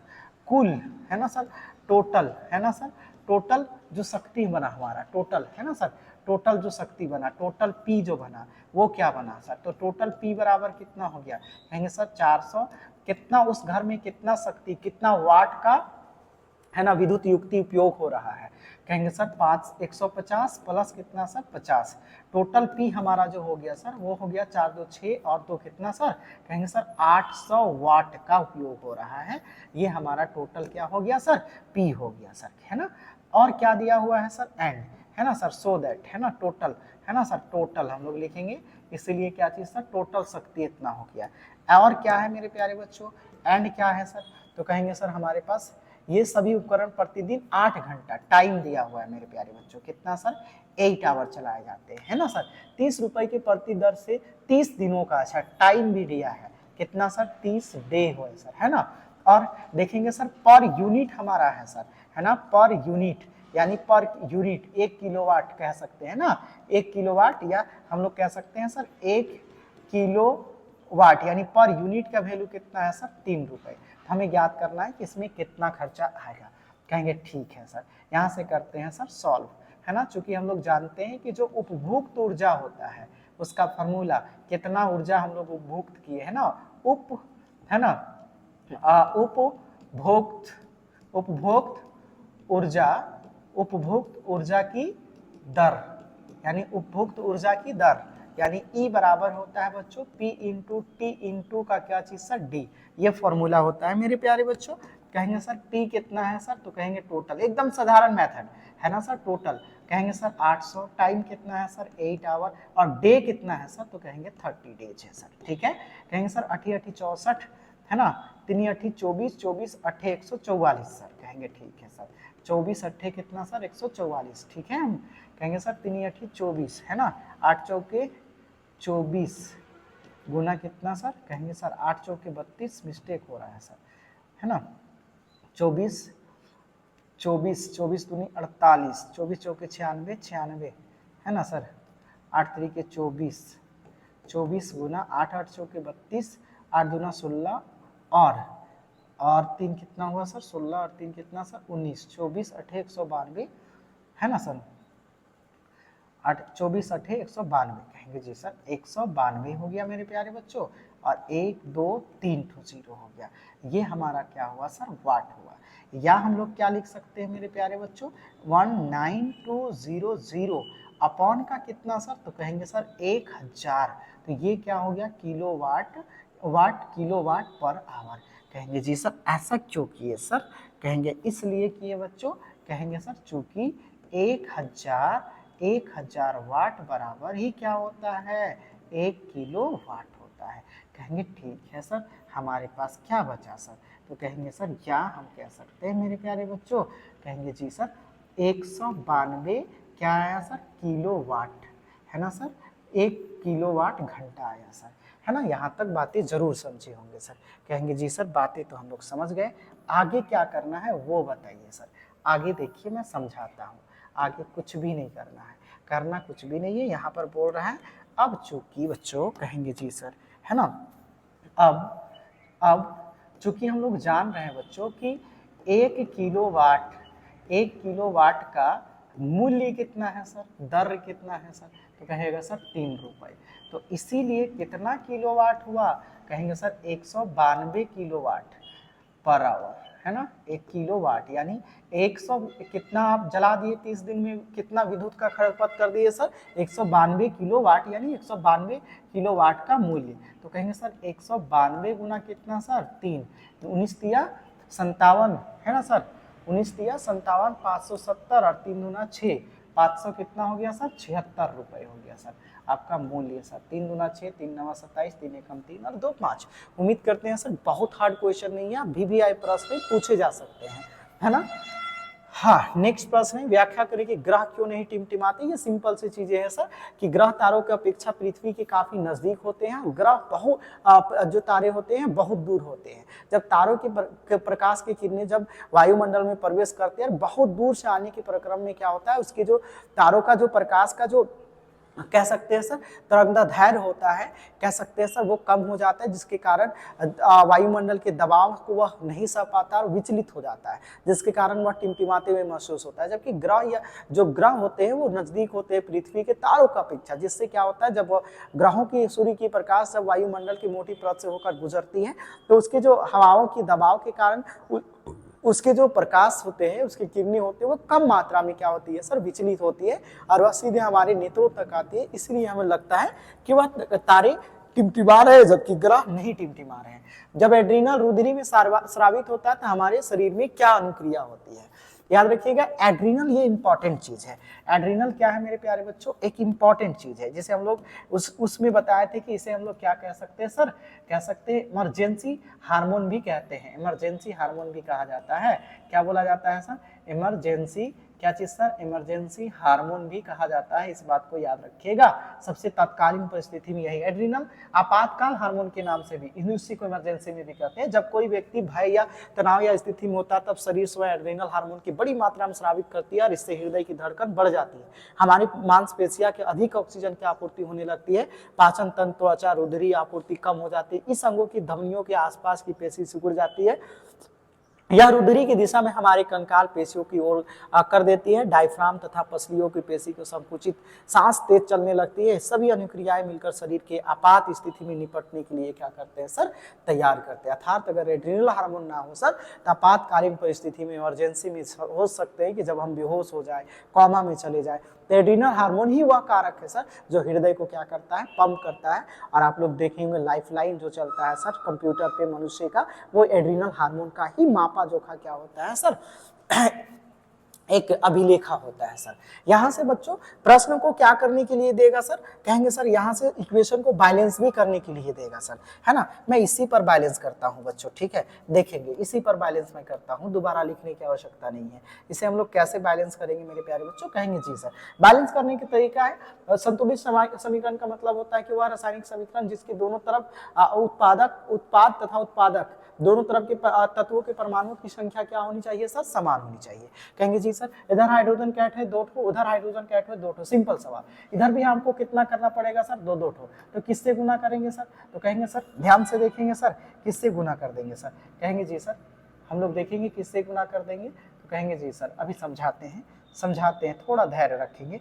कहेंगे जी सर, कहेंगे सर 2 से गुना करेंगे तो हमारे पास क्या हो जाएगा, तो कहेंगे सर 2 से गुना करेंगे ना सर, है ना, 2 से गुना करेंगे तो 2 से गुना करेंगे तो क्या होगा सर, तो कहेंगे हाइड्रोजन भी 2 हो जाएगा। अब हाइड्रोजन को 2 को करें तो क्लोरीन भी हुआ, क्योंकि दोनों से गुना होगा, ठीक है। तो कहेंगे जी सर, अब कहेंगे सर हमारे पास क्या है सर, सोडियम है, इधर सोडियम का एटम 1 ठो, इधर सोडियम का एटम 1 ठो, ठीक है सर। लेकिन इधर ऑक्सीजन का एटम है सर 2 ठो, और इधर हाइड्रोजन का एटम है 2 ठो, और उधर ऑक्सीजन भी 1 ठो है। कहेंगे ठीक है सर, यहाँ देखेंगे सोडियम 1 ठो है, ऑक्सीजन का एटम 1 ठो है, हाइड्रोजन 1 ठो है और हाइड्रोजन 2 ठो है। लेकिन इस तरफ देखिएगा हाइड्रोजन कितना हो गया सर, तो कहेंगे सर 3 ठो, हमें संतुलित तो करनी पड़ेगी सर। तो कहेंगे सर सम संख्या से संतुलित नहीं करते हैं, विषम से करते हैं, ओड नंबर से करते हैं ना। तो कहेंगे सर ओड नंबर कहाँ है हाइड्रोजन का, यहाँ 1 है, तो करते हैं इससे 2 कर देते हैं। तो आपको पता चला इस परिस्थिति में सोडियम कैट हो गया सर 2 ठो, ऑक्सीजन भी कैट हो गया 2 ठो, और हाइड्रोजन कैट हो गया 2 ठो। अब मेरे कहने का तात्पर्य हो गया मेरे प्यारे बच्चों, हाइड्रोजन इधर कैट हो गया सर, तो कहेंगे सर 3 और 1 कितना सर, तो हाइड्रोजन कैट हो गया सर 4 ठो। अब कहेंगे सर हाइड्रोजन 4 करना है तो इसे हम लोग कितना से गुना करेंगे, 2 से। तो जब हाइड्रोजन को 2 से गुना करने के चक्कर में हाइड्रोजन तो 4 हुआ, तो ऑक्सीजन भी कितना हो गया सर 2 ठो। अब देख रहे हैं सोडियम इधर कैट हुआ है सर 2 ठो, तो फिर सोडियम को भी कितना से गुना करना पड़ेगा, 2 से बच्चों, ठीक है। उम्मीद करते हैं यहाँ बातें समझे होंगे। इधर मैग्नीशियम कैट हुआ सर 1 ठो, इधर मैग्नीशियम कैट हुआ सर 1 ठो, सॉरी मैग्नीज सर, है ना। ऑक्सीजन कैट हुआ सर तो कहेंगे सर ऑक्सीजन उधर एक ठो है और इधर क्या ठो है सर, दो ठो। सबसे पहले ऑक्सीजन को बराबर करेंगे, तो अगर ऑक्सीजन को बराबर करेंगे दो ठो करने के चक्कर में, तो हाइड्रोजन क्या ठो हो गया, चार ठो, और ऑक्सीजन क्या ठो हो गया, दो ठो सर। तो कहेंगे जी सर ऑक्सीजन को अगर हम लोग दो ठो करते, चार ठो करते हैं, फिर हाइड्रोजन को सर ध्यान से देखेंगे, अगर हाइड्रोजन को यहाँ पर बच्चों क्या करते हैं सर, चार ठो, तो हाइड्रोजन को चार ठो करेंगे, तो हाइड्रोजन तो चार ठो हो गया बच्चों, है ना, हाइड्रोजन चार तो हो गया, लेकिन क्लोरीन भी उसके साथ कितना हो गया सर, चार हो गया सर। कहेंगे ठीक है सर, तो क्लोरीन इधर देखो तो बच्चों दो और दो क्या ठो है सर, तो क्लोरीन चार ठो है सर। मैग्नीज क्या ठो है सर, एक ठो है सर, है कि नहीं है सर। और क्या है सर, तो हाइड्रोजन क्या ठो हो गया सर, तो हाइड्रोजन दो दूना कितना हो गया सर, चार, और ऑक्सीजन कितना हो गया सर, दो। तो ऑक्सीजन पहले से इधर कितना है सर, ऑक्सीजन दो है सर, और मैग्नीज कितना है सर, एक है सर। क्या आप देख पाए दोनों तरफ क्या हो गया बच्चों, संतुलित हो गया। तो उम्मीद करते हैं यहाँ तक बातें जरूर समझे होंगे, ठीक है ना। नेक्स्ट प्रश्न में बच्चों ध्यान से देखेंगे कि विस्थापन और द्विविस्थापन अभिक्रिया किसे कहते हैं। ये सिंपल सवाल है। विस्थापन अभिक्रिया में जब एक अधिक अभिक्रियाशील किसी तत्व कम क्रियाशील तत्व को, यानी इस यौगिक है, और ये Zn अधिक अभिक्रियाशील तत्व है, ये किसको सर, कॉपर को देखेंगे सर साइड में विस्थापित कर दिया और जिंक क्लोराइड बनाया, तो ये क्या हो गया सर, विस्थापन अभिक्रिया। द्विविस्थापन में दो बार विस्थापन होंगे, जैसे सोडियम और क्लोरीन, है ना सर, और क्या चीज सर, OH और H2O सर, जैसे NaCl तो बना दिया सर, ठीक है, प्लस किसको सर, OH और H को बनाएंगे सर, तो क्या बनाएगा, H2O। तो देखेंगे सर कि जब दो या दो से अधिक यौगिक अपने आयनों की अदला बदली करके क्या करते हैं सर, दो नए तत्व या यौगिक का निर्माण करते हैं, उसी को क्या कहा जाता है मेरे प्यारे बच्चों, डबल डिस्प्लेसमेंट कहते हैं। नेक्स्ट प्रश्न है बच्चों, अम्ल को तनुकृत करते समय यह अनुशंसित करें कि अम्ल को जल में मिलाना चाहिए ना कि जल में। अम्ल को जल में मिलाने समय हमें यह अनुशंसित करना चाहिए कि अम्ल को जल में मिलाना चाहिए ना कि जल को अम्ल में। और यह भी ध्यान में रखना चाहिए कि अम्ल को जल में मिलाते समय अम्ल को एक बार ही पात्र में नहीं डाल देना चाहिए, बल्कि अम्ल को बूंद बूंद करके पात्र में डालना चाहिए, और एक हाथ से उस जल को क्या करना चाहिए, किसी लकड़ी या किसी अन्य वस्तु के सहारे क्या करने सहारे उसे प्रॉपर हिलाते रहना चाहिए, है ना सर। इससे क्या होगा कि वह प्रॉपर समान रूप से क्या होगा सर, अम्ल जल में मिल सकता है। यद्यपि अगर हम अम्ल को जल में एक साथ या जल को एक बार में एक साथ अम्ल को एक साथ क्या करेंगे सर, अभिक्रिया कराएंगे, तो जल और अम्ल अभिक्रिया करके हो सकता है सर आंख पकड़ ले, वो पात्र फट जाए, आप जल भी सकते हैं सर, ठीक है।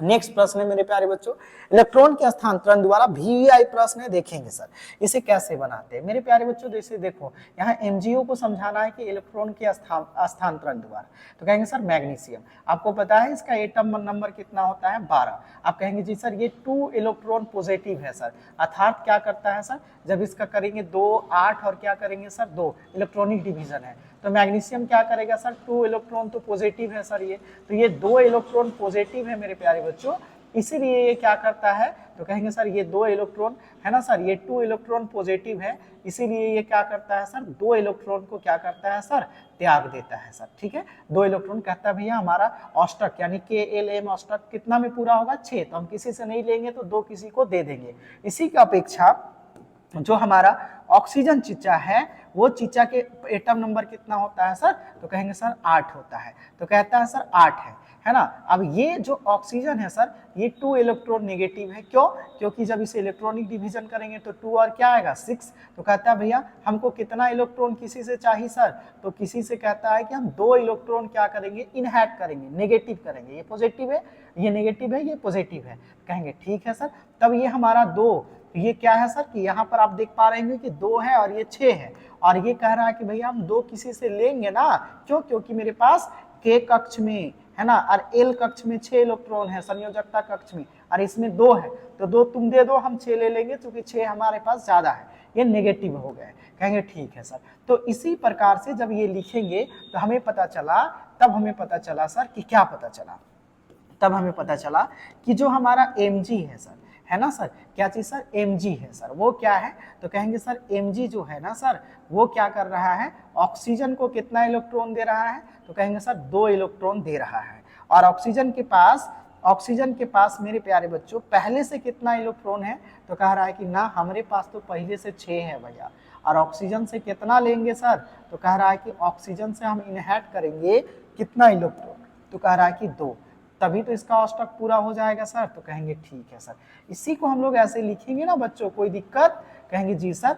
Mg क्या है सर? तो कहेगा सर 2 पॉजिटिव है सर, प्लस ऑक्सीजन क्या है मेरे प्यारे बच्चों? तो आपको यहाँ पर डिनोट करना पड़ेगा। कहेंगे जी सर ये 2 नेगेटिव कैसे है सर? तो कहिएगा सर ये 2 नेगेटिव इस प्रकार है कि 2 नेगेटिव है ना, ये 2 इलेक्ट्रॉन किसी से लिया है, यानी 2 इलेक्ट्रॉन क्या है सर? नेगेटिव है। तब जाके मेरे प्यारे बच्चों क्या बना? MgO हमारा आंसर आया। इस तरह से इलेक्ट्रॉनिक डिवीजन करा जाता है, ये देखेंगे सर। ठीक है, नेक्स्ट प्रश्न पर आते हैं बच्चों। VVI क्वेश्चन है, ये प्रश्न पूछे जाएंगे, कुछ भी नहीं किए, 1 इलेक्ट्रॉन 2 इलेक्ट्रॉन O को दिया, कहेंगे यहां से 2 इलेक्ट्रॉन यहां पर आया, है ना बच्चों। कहेंगे सर एक और है, आप लोगों को सीखने के लिए है सर, है ना। कहेंगे सर सोडियम ऑक्साइड, है ना। आपको पता है, आप 9th में पढ़े होंगे भली भांति। तो सोडियम 1 इलेक्ट्रॉन होता है, ऑक्सीजन क्या चीज सर? 2। जब इसे रिएक्शन कराएंगे तो क्या होगा सर? ये कैसे बनेगा सर? Na2O। कम से कम इतना दूर तो पढ़े होंगे सर आप। कहेंगे ठीक है सर।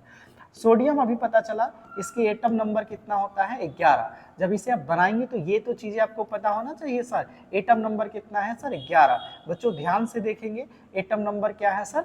11।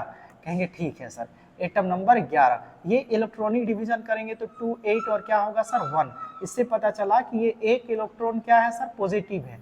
यानी पता चला कि सोडियम क्या करेगा? किसी को 1 इलेक्ट्रॉन ही दे सकता है सर। सोडियम किसी को 1 इलेक्ट्रॉन ही क्या कर सकता है सर? बाहर कर सकता है सर। ठीक है, 1 इलेक्ट्रॉन ही क्या कर सकता है सर? बाहर कर सकता है। ठीक है, उसी के अपेक्षा भी एक और एलिमेंट है सर, जो ऑक्सीजन है, जिसकी परमाणु संख्या भी देखे थे मेरे प्यारे बच्चों। कितना है? तो कहेंगे सर कितना है? तो कहेंगे सर जिसकी परमाणु संख्या 6 है सर। ये किसी से 2 6 यानी 2 इलेक्ट्रॉन क्या है सर? नेगेटिव है। और ये जब भी किसी से लेगा सर तो क्या करेगा सर? 2 नेगेटिव है तो अपने आप में क्या करेगा? 2 इलेक्ट्रॉन क्या करेगा सर? लेगा। बातें समझेंगे, 2 इलेक्ट्रॉन अपने आप में क्या करेगा? ऐड करेगा। दोनों में डिफरेंस है माइनस का ना। तो कहेंगे जब 2 इलेक्ट्रॉन लेगा तो इसके पास 2 6 था पहले, अब क्या हो गया? 2 8। तो ये अष्टक पूरा हो गया इसका, है ना। जो बच्चे पहले से केमिस्ट्री को ध्यान से पढ़े होंगे तो उसे ईमानदारी से समझ में आएगी सर। देन अगर हम बात करेंगे सर तो सोडियम, ऑक्सीजन को कितना इलेक्ट्रॉन चाहिए सर? तो कह रहा है कि ना सर ऑक्सीजन को कितना इलेक्ट्रॉन चाहिए? तो कह रहा है कि नहीं सर हमको तो भैया तुमसे कितना लेना है? 2 इलेक्ट्रॉन लेना है ना। और सोडियम कह रहा है कि ना हम मेरे चांस है कि हम एक बार में कितना इलेक्ट्रॉन दे सकते हैं? 2 इलेक्ट्रॉन। तो सोडियम क्या ठो है? इसीलिए तो 2 ठो है सर, कि एक बार में सोडियम 1 ठो देगा और ये सोडियम 1 ठो देगा इसको। कहेंगे ठीक है सर, ये चीजें जरूर समझे होंगे सर, ये प्लस कर लेते हैं। ठीक है, अब इसी को डिनोट करना है बच्चों। कहेंगे जी सर सोडियम अलग है ना सर? तो कहेंगे जी सर सोडियम कितना है सर? तो कहेंगे सर 1 इलेक्ट्रॉन पॉजिटिव है सर। फिर और क्या है सर? तो कहेंगे जी सर यहाँ पर ये चीजें हैं, हमारे पास ऑक्सीजन है सर, ये गरीब है, हमेशा किसी से लेते रहता है सर। ठीक है, जैसे 6 इलेक्ट्रॉन तो इसका पॉजिटिव है सर, संयोजकता कक्ष में है, और 2 इलेक्ट्रॉन किसी से लिया है, अर्थात यह भी किससे लिया है सर? सोडियम से। इसीलिए 2 इलेक्ट्रॉन ये निगेटिव है, तब जाके क्या बनता है सर? Na और 2O। तो आपको ये बातें समझ में आ गई होगी कि 2 क्यों रखेंगे, क्योंकि सोडियम 2 ठो नहीं रहेगा तो ऑक्सीजन के साथ रिएक्शन ही नहीं करेगा। ये VVI क्वेश्चन है बच्चों, आप लोगों को मैं होमवर्क दे रहा हूँ, ये जरूर करेंगे सर। Al2 और O3 का सर, Mg और किसे सर? Cl2 का। उम्मीद करते हैं कमेंट बॉक्स पर ये सवाल पूछे जा सकते हैं सर, है ना सर। H2O का भी आप कर लेंगे सर, उम्मीद करते हैं ये सभी चीजें करेंगे। अब VVI है, इतना से बाहर से सवाल नहीं पूछे जाएंगे। नेक्स्ट प्रश्न है बच्चों ये VVI है, 5 नंबर के लिए आएगा सर, कि पार्श्व क्रम संयोजन क्या है सर? पार्श्व क्रम संयोजन में पिक्चर से समझाने की प्रयास करता हूं मेरे प्यारे बच्चों। ठीक है, पार्श्व क्रम संयोजन का अर्थ होता है कि देखेंगे सर जब कई प्रतिरोधों को, है ना, कई प्रतिरोधों के एक सिरे को, कई प्रतिरोधों के एक सिरे को, कई प्रतिरोधों के एक सिरों को एक बिंदु पर मान लेते हैं मेरे प्यारे बच्चों, कई प्रतिरोध है, इसके एक सिरे के एक बिंदु पर, है ना, एक सिरे को एक बिंदु पर, है ना, और दूसरे सिरों को भी एक बिंदु पर प्रतिच्छेद जोड़ा जाता है। जैसे ये A बिंदु हो गया और ये B बिंदु हो गया, है ना। और फिर देखेंगे मेरे प्यारे बच्चों, इधर हम लोग क्या जोड़ेंगे? तो कहेंगे सर इधर हमारा एमीटर होगा। ऐसे ऐसे जोड़ सकते हैं, ये मान लेते हैं कि ये हमारा क्या हो गया सर? एमीटर। और इसे किसी से जोड़ेंगे? तो कहेंगे सर सेल से जोड़ना पड़ेगा ना सर, कहेंगे जी सर इधर सेल से जोड़ना पड़ेगा, कहेंगे जी सर ये हमारा के हुआ सर, ठीक है। कहेंगे जी सर इसमें वोल्ट मीटर भी लगाएंगे सर, ये दोनों बिंदु पर क्या लगेगा सर, तो कहेंगे सर वोल्ट मीटर भी लगेगा दोनों बिंदु पर। ये हमारा पार्श्व संयोजन का क्या हुआ, एक लेखा जोखा क्या हुआ सर, चित्र हुआ। इसमें मान लेते हैं सर, क्या मान लेते हैं बच्चों, ध्यान से देखेंगे, ये R1 है, ये R2 है और ये क्या है R3 है सर, ठीक है। ये पार्श्व संयोजन है, ये पॉजिटिव है बच्चों, ये नेगेटिव है बच्चों, है ना। एक और चीजें जोड़ सकते हैं बच्चों, जिसमें हम लोग जोड़ सकते हैं स्विच, कहेंगे ठीक है सर। अब देखेंगे कि पार्श्व संयोजन किसे कहते हैं, प्रतिरोध R1 R2 एवं R3 को पार्श्व में संयोजित करते हुए समतुल्य प्रतिरोध ज्ञात करें। 5 नंबर का क्वेश्चन है, ध्यान से देखेंगे। पार्श्व संयोजन मैंने बताया जब सभी प्रतिरोध के एक छोर को किसी एक बिंदु पर यानी ए बिंदु पर और दूसरे छोर को भी, ध्यान दे पा रहे हैं ना आप लोग, कहेंगे जी सर दूसरे छोर को भी किसी एक बिंदु पर, है ना, किस बिंदु पर सर, तो कहेंगे सर हमारा ये बिंदु हो गया और ये हमारा बिंदु हो गया, कहेंगे ठीक है सर, जोड़ा जाता है ना सर, जोड़ा जाता है बच्चों। इस प्रकार के संयोजन को ही क्या कहा जाता है, तो कहेंगे सर पार्श्व संयोजन कहा जाता है। जब किसी, है ना, ये साइन जो आपको ऐसे ऐसे जिगजैग दिखाई दे रहा है वो प्रतिरोध का साइन है ना, माना 3, उसके बाद ऐसे सेम लिखना है बच्चों, माना 3 प्रतिरोध। जैसे आप समझ गए होंगे कि पार्श्व जब सभी प्रतिरोधों के छोरों को किसी एक बिंदु पर और दूसरे ओर के छोरों को भी किसी एक साथ एक बिंदु पर जोड़ा जाता है और उनके एक सिरों को आमीटर द्वारा और सेल द्वारा जोड़ दिया जाता है, उसे क्या कहते हैं, पार्श्व संयोजन। कहेंगे जी सर यहाँ तक याद हो गई। माना कि 3 प्रतिरोध R1 R2 है, R1 R2 और R3 है, समांतर क्रम में जोड़े गए हैं, इन पर विभव की मात्रा समान होगी। क्योंकि पार्श्व क्रम में विभवांतर जुड़ा हुआ है तो विभवांतर क्या होगी, समान होगी, परंतु धाराएं क्या होंगी सर, अलग अलग बहेंगी, यानी धारा I1 I2 I3 अलग अलग बहेगी।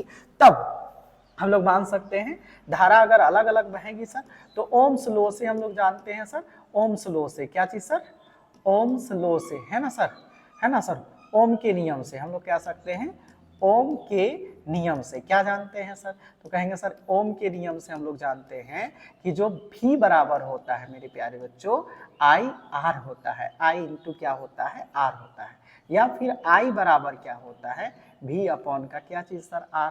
सर इधर आ जाएगा, कहेंगे सर हाँ।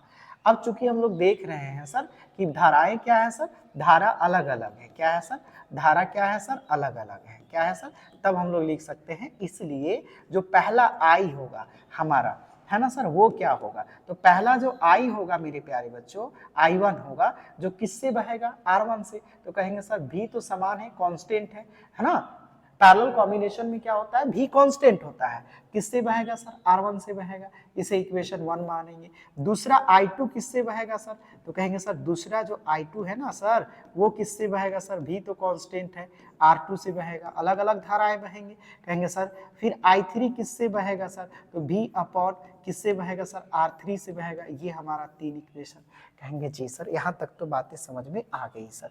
अब क्या करना है सर, थोड़ा और धैर्य से रखेंगे सर, देखेंगे कैसे कैसे बनाएंगे, ये आप लिखेंगे, इसके नीचे ये चित्र बनाएंगे, उसके बाद ये हल करेंगे, ठीक है। आप कोशिश करेंगे कि ये पार्श्व क्रम है सर, है ना, सबसे पहले ये डेफिनेशन लिखेंगे, डेफिनेशन के नीचे चित्र बनाएंगे, उसके बाद माना लिखेंगे ना, डेफिनेशन के नीचे चित्र बनाएंगे, ये याद रखेंगे आप, डेफिनेशन के नीचे इस जगह पर चित्र बनाएंगे मेरे प्यारे बच्चों, ठीक है, इस जगह पर चित्र होगा, कहेंगे ठीक है सर।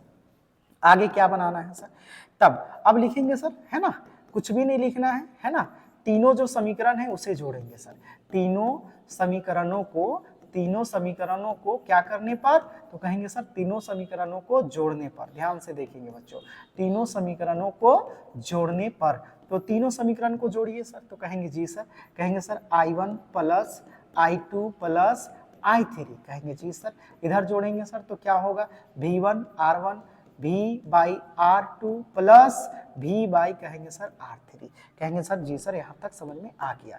या बच्चों आप देखेंगे कि पूरा, है ना, इससे I1 बह रहा है, कहेंगे जी सर इससे I2 बह रही है और ये I3, ये तीनों मिला के क्या है सर, तो कहेंगे सर अगर तीनों का कॉम्बिनेशन अगर हम बात करेंगे I1 I2 और I3, ये क्या है, पूरा IA का तो मान है, परिपथ में बहने वाले टोटल I का मान कितना है, I1 I2 और क्या है सर, I3 है।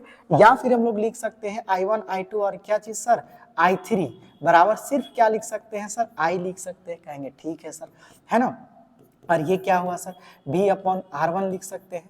कहेंगे जी सर, मान लेते हैं सर कि ये यहाँ से पूरा आप ऐसे समझिए कि पूरा मान लिया जाए सर कि एक पंप है, इस पंप में क्या हो रहा है सर, है ना, पानी जा रहा है, जल जा प्रवाहित हो रहा है, और यहाँ से 3 अलग अलग पंप बट गए हैं सर। तो कहेंगे जी सर तीनों में मान गया, तो आप कह सकते हैं जो इधर से निकला, तो बताइए सर यहाँ से जितना पानी गया यहीं से तो वही कॉमन पानी आएगा, बस यहाँ ना बटा पानी अलग अलग सर। टोटल पानी अगर फिर हमको बात करेंगे कि टोटल आई कितना है, यानी टोटल जल कितना है, तो यहाँ जा रहा था वही तीनों बट गया था, यहाँ पर टोटल जल कितना है, I1 I2 और I3 को मिलाना पड़ेगा। कहेंगे ठीक है सर, है ना। अब कहेंगे सर V1 है ना, V2 और क्या है सर R2 और V अपॉन का क्या है सर R3।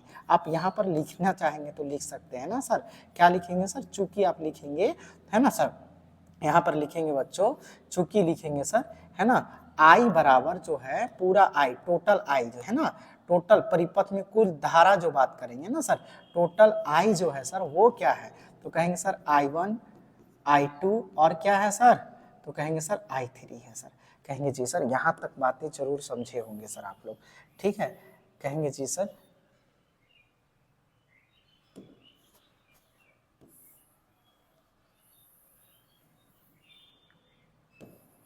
ये चीजें हो गई सर, चित्र इधर लिखते हैं ना। कहेंगे जी सर थोड़ा धैर्य रखेंगे सर, है ना। यहाँ पर आप लिखेंगे, है ना, चूंकि हम लोग जानते हैं कि जो परिपथ है ना, परिपथ में हम कह सकते हैं कि कुल धारा जो I है वो क्या हो सकता है, I1 I2 और क्या हो सकता है सर, I3 है। यही तो है सर। कहेंगे ठीक है सर। या अब I बराबर क्या लिख सकते हैं सर, ओम के नियम से I बराबर क्या लिख सकते हैं, V अपॉन का क्या लिख सकते हैं, R लिख सकते हैं। कहेंगे सर ठीक है सर, यहाँ पे आपको सभी में क्या कॉमन दिख रहा है, तो कहेंगे सर V कॉमन दिख रहा है। तो अंदर क्या बचा सर, 1 प्लस R, और अंदर क्या बचा सर, 1 प्लस R2, और फिर अंदर क्या बचा 1 प्लस R3। अब यहाँ पर लिखेंगे सर, ध्यान से देखेंगे, फिर से लिखेंगे सर, चूंकि ध्यान से देखेंगे ना बच्चों, ये 5 नंबर का क्वेश्चन है, थोड़ा तो आपको ध्यान देना पड़ेगा।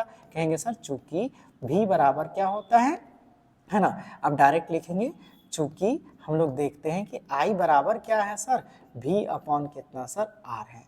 कहाँ पर लिखिए, यहाँ पर लिखिए। कहेंगे सर आपको यहाँ पर भी कॉमन दिखाई दे रही है ना, कहेंगे जी सर यहाँ पर भी और भी कॉमन दिखाई दे रहा है। तो हमारे पास क्या बचा सर, तो सिर्फ बचा 1 अपॉन R, और यहाँ पर देखेंगे 1 अपॉन क्या बचा R1, और 1 अपॉन क्या बचा R2, और यहाँ पर क्या बचा बच्चों 1 अपॉन R3। कहेंगे सर आगे भी जाएगा, कहेंगे जी सर कितना दूर तक जाएगा सर, तो कहिएगा सर 1 अपॉन कितना जाएगा सर, Rn तक जाएगा सर, 1 अपॉन कितना जाएगा Rn तक। और अगर ये देखेंगे यहाँ पर क्या लिखेंगे Rp। क्यों Rp लिखेंगे बच्चों, क्योंकि ये पैरेलल कॉम्बिनेशन है, इसीलिए शॉर्ट में हम लोग क्या लिख दिए बच्चों, Rp, है ना।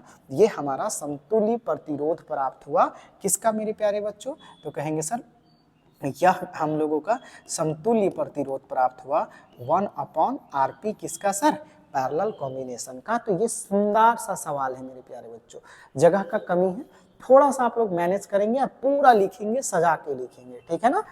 ये भी प्रश्न आपसे पूछा जाएगा, और ये 5 नंबर का क्वेश्चन है और VVI प्रश्न है बच्चों, ठीक है ना। आगे देखेंगे बच्चों हमारे पास कौन सा सवाल है। कहेंगे सर आनुवांशिकता क्या है, आनुवांशिकता में DNA की क्या भूमिका है।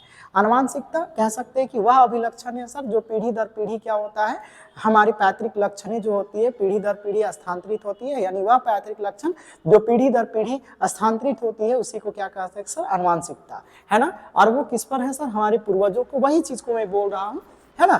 जैसे हम लोग बच्चों जब हम लोग कभी अभी हम लोगों के आसपास पड़ोस में जब कोई बच्चा जन्म लेता है तो क्या हम लोग प्रायः क्या कहते हैं कि जो उसका नाक है उसके पापा की तरह है ना सर, आंख है मम्मी की तरह है, रंग पर डिसाइड करते हैं, पैर हाथ पर डिसाइड करते हैं, कद पर डिसाइड करते हैं। तो बच्चों ये क्या है, यही तो रीजन है सर, यही तो प्रॉपर्टीज है सर जो हमारे माँ बाप से हम लोग इनहेरिट करते हैं ना। तो उसी को क्या कहा जाता है, आनुवांशिकता कहा जाता है बच्चों ना। तो आनुवांशिकता माता पिता से, पूर्वजों से, गुणों से जो संतानों में बढ़ते हैं उसे क्या कहते हैं, आनुवांशिकता। भी है क्वेश्चन, आनुवांशिकता में डीएनए की क्या भूमिका है। यह एक आनुवांशिक पदार्थ है डीएनए, जो गुणसूत्र कहते हैं, जो क्या करता है सर, एक पीढ़ी से दूसरी पीढ़ी तक जाके उसकी जो आनुवांशिकता है, विलक्षण उसे बनाए रखने में क्या होता है, सहायक होता है। जो सूचनाएं कूटबद्ध होता है, जो एक पीढ़ी से दूसरी पीढ़ी तक जाती है, या द्विगुणन द्वारा अपनी अनुकृति को बनाता है, जनन के माध्यम से संतान में पहुंचती है। द्विगुणन मतलब अर्धसूत्रण विभाजन, जो एक मातृ कोशिका में रह जाता है और एक शिशु को कोशिका में चला जाता है, मतलब शिशु कोशिका में चला जाता है, या विभिन्नताएं भी उत्पन्न करता है या कर सकता है सर, ठीक है ना।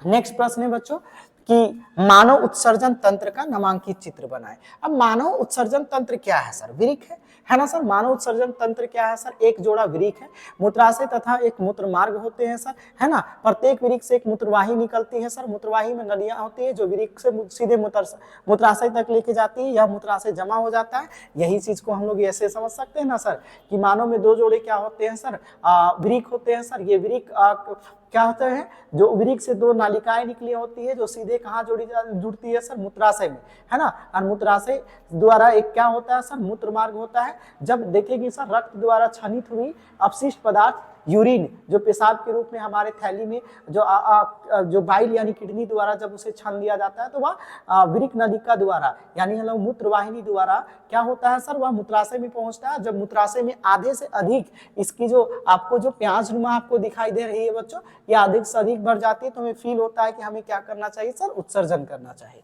बच्चों। थोड़े छोटी छोटी चीजें हैं। अच्छा, इसमें ये भी ध्यान देंगे बच्चों, इसका नामांकित चित्र भी बनाने के लिए बोलेगा ना। तो ये कहाँ हमारा उदर भाग में है, हमारा पीठ के पीछे है सर, है ना, पीठ के जस्ट बगल में मेरे प्यारे बच्चों ना। देखेंगे बच्चों, हम लोग इसमें तो आपको चांस दिया जाएगा, आप इतना सारा मैंने पढ़ा तो दिया, ये क्यों याद करेंगे सर आप लोग, इतना लंबा याद करने की आवश्यकता नहीं है, ठीक है। अगर याद करेंगे तो मैं ले लिया हूँ, आप लोग देखेंगे सर, है ना। इसे समझाने की कोई आवश्यकता नहीं है, समझाएंगे बहुत लेट चला जाएगा। ये हमारा विद्युत मोटर है सर, ये दो शक्तिशाली चुंबक है सर, उसके बीच ABCD एक आर्मेचर है सर, है ना सर। जब किसी कुंडली से धारा प्रवाहित करा जाता है तो आर्मेचर उसमें घूमने लगते हैं सर, है ना। इस तरह से अर्धघूर्णन बल लगता है सर, दिक् परिवर्तक के कार्य होता है, ये सभी चीजें होता है सर, है ना। बैटरी से चलकर ये उसी का है सर 3 पेज का। आप क्यों याद करेंगे सर, आपके पास ऑप्शन है बनाने का सर, मैथमेटिकल क्वेश्चन बनाइए, ज्यादा चांसेस है आपको अच्छा मार्क्स मिलेंगे सर, है ना। तो उम्मीद करते हैं यहाँ तक बातें आप समझ रहे होंगे जो मैं बताना चाह रहा हूँ। एक लास्ट क्वेश्चन है सर, बड़ी प्यारा सा क्वेश्चन है, समावता किसे कहते हैं सर। ऐसे यौगिक जिनका अणुसूत्र समान हो लेकिन संरचना सूत्र क्या हो सर, भिन्न भिन्न हो, है ना सर, उसे आइसोमेर कहा जाता है सर, है ना। तथा यह घटना समावता कहलाता है, यानी कह सकते हैं जैसे, है ना बच्चों, समझाते हैं सर। पेंटेन से समझते हैं हम लोग ना, पेंटेन की समावता, है ना।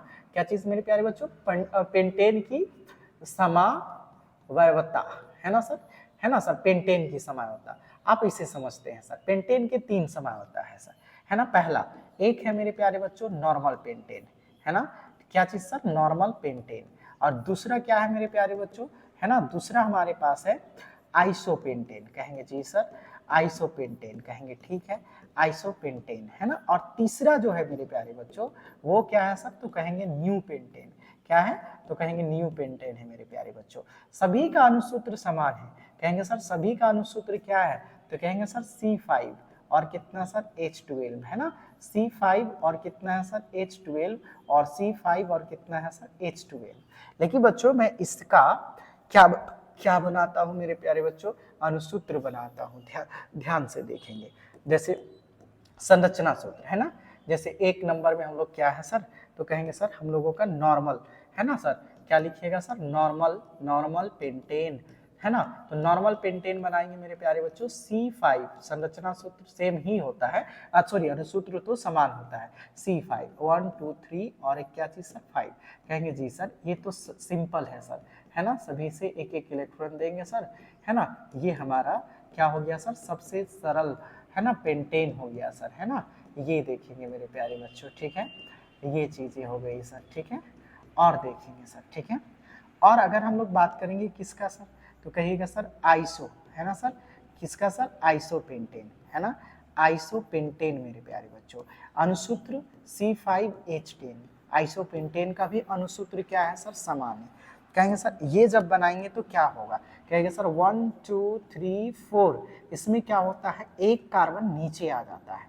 यानी हमने क्या सीखा कि अनुसूत्र तो समान होंगे परंतु संरचना सूत्र क्या हो जाएगा बच्चों, भिन्न हो जाएगा। संरचना सूत्र क्या हो जाएगा, भिन्न हो जाएगा। तो कहेंगे जी सर संरचना सूत्र क्या हो गया सर, भिन्न हो गया। कहेंगे जी यहाँ पर भी H है और यहाँ पर भी H है।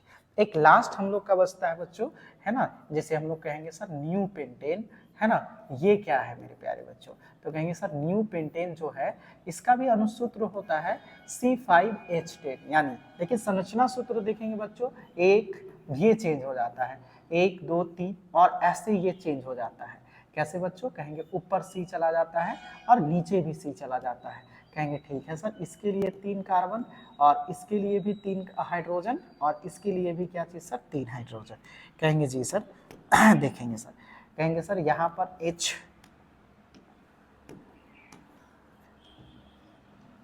ये यहाँ पर भी H, यहाँ पर भी H, यहाँ पर भी H, हाइड्रोजन, हाइड्रोजन कितना है सर 12, है ना, तो हाइड्रोजन कितना हो गया मेरे प्यारे बच्चों, 12 हो गया। और कार्बन कितने हो गए सर, 1 2 3 4 5। तो देखेंगे सर सभी का संरचना सूत्र क्या है सर, सभी का संरचना सूत्र क्या है सर, असमान है सर, है ना, संरचना सूत्र समान असमान है ना, क्या है सर, आइसोपेंटेन ना, आइसोपेंटेन, है ना, ये चीज है सर।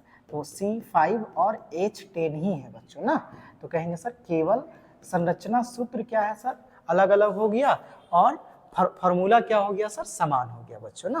तो उम्मीद करते हैं ये भी आप लोगों को समझ में आया। यानी ऐसे हाइड्रोकार्बनिक क्या होगी जिसके अनुसूत्र समान हो परंतु संरचना सूत्र क्या हो बच्चों, असमान हो, है ना, ये चीजें हो सकते हैं ना। अच्छा बच्चों ये हमारा क्या होगा सर, इक्वेशन को बैलेंस करने के लिए क्वेश्चन होंगे सर, है ना। उम्मीद करते हैं ये मैं इसी पर बैलेंस करने की प्रयास कर रहा हूँ, ठीक है ना, आप लोग समझने की प्रयास करेंगे। 5 नंबर के क्वेश्चन है, सबसे आसान क्वेश्चन में से है सर, है ना।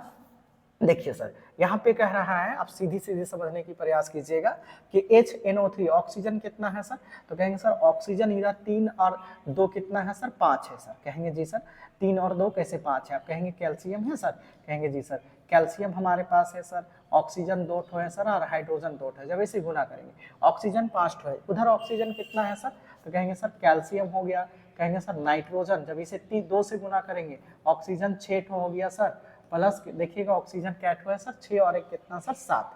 अगर मान लेते हैं बच्चों कि ऑक्सीजन इधर कितना करना है सर, तो कहेंगे सर ऑक्सीजन 2 और 3 कितना है सर 5 है सर इधर, और उधर कितना है सर 7 है सर।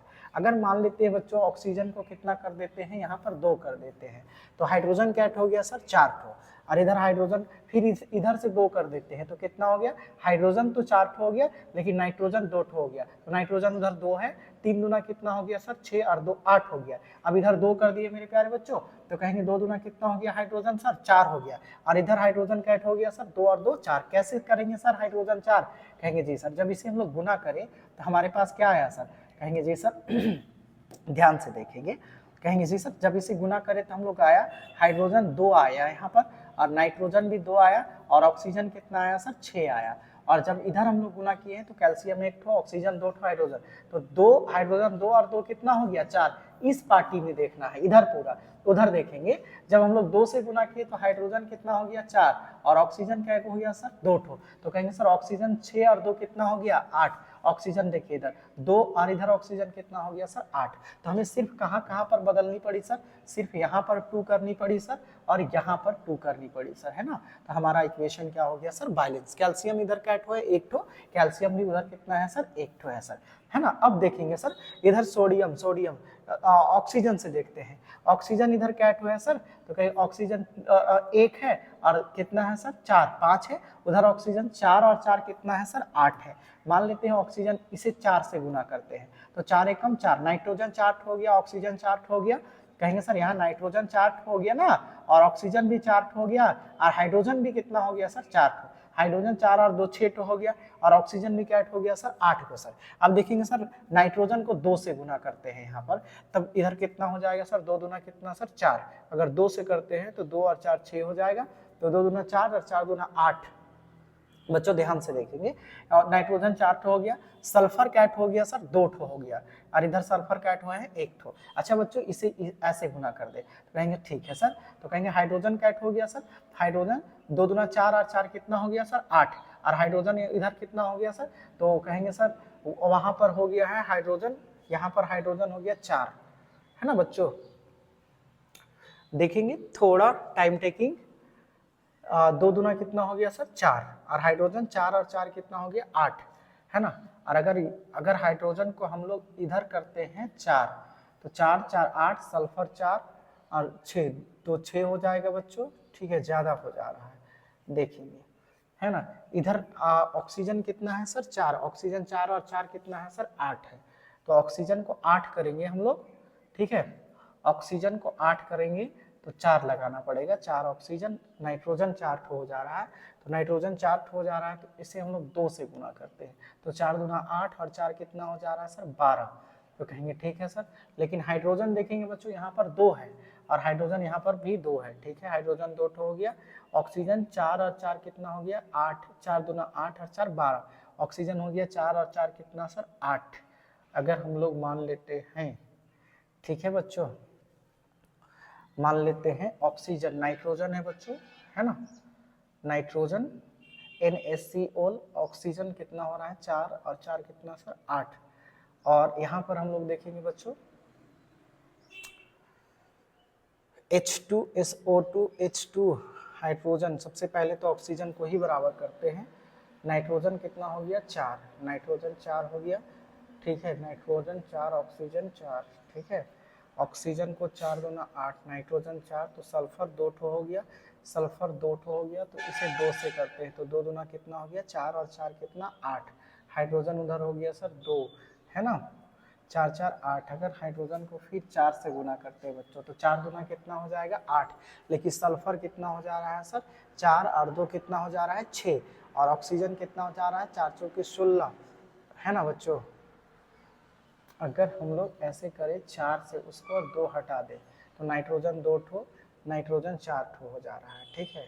तो अगर मान लो इसे 2 कर देते हैं बच्चों, तो सोडियम हो गया 2, ऑक्सीजन 2, और ऑक्सीजन 4 दूना 8 और 2 10 हो गया, तो ऑक्सीजन 4 और 4 चौके 16 नहीं होगा, ठीक है, कहीं पर मिस्टेक हो रहा है सर, ठीक है। अच्छा 1 मिनट बच्चों, क्वेश्चन एक बार रीचेक करेंगे हम लोग, ठीक है। ऐसे करते हैं NaCl, है ना सर, NaCl और AgNO3 है सर, है ना, और इधर देखेंगे सर NO3, ऑक्सीजन 3 है सर, और इधर ऑक्सीजन 3 है सर, है ना, कहेंगे सर Na1 है सर Na, Ag कितना है सर Cl, कहेंगे सर ये दोनों समीकरण क्या है सर संतुलित है सर, है ना, ये तो रिएक्शन हो ही गया सर, ये सिंपल है सर।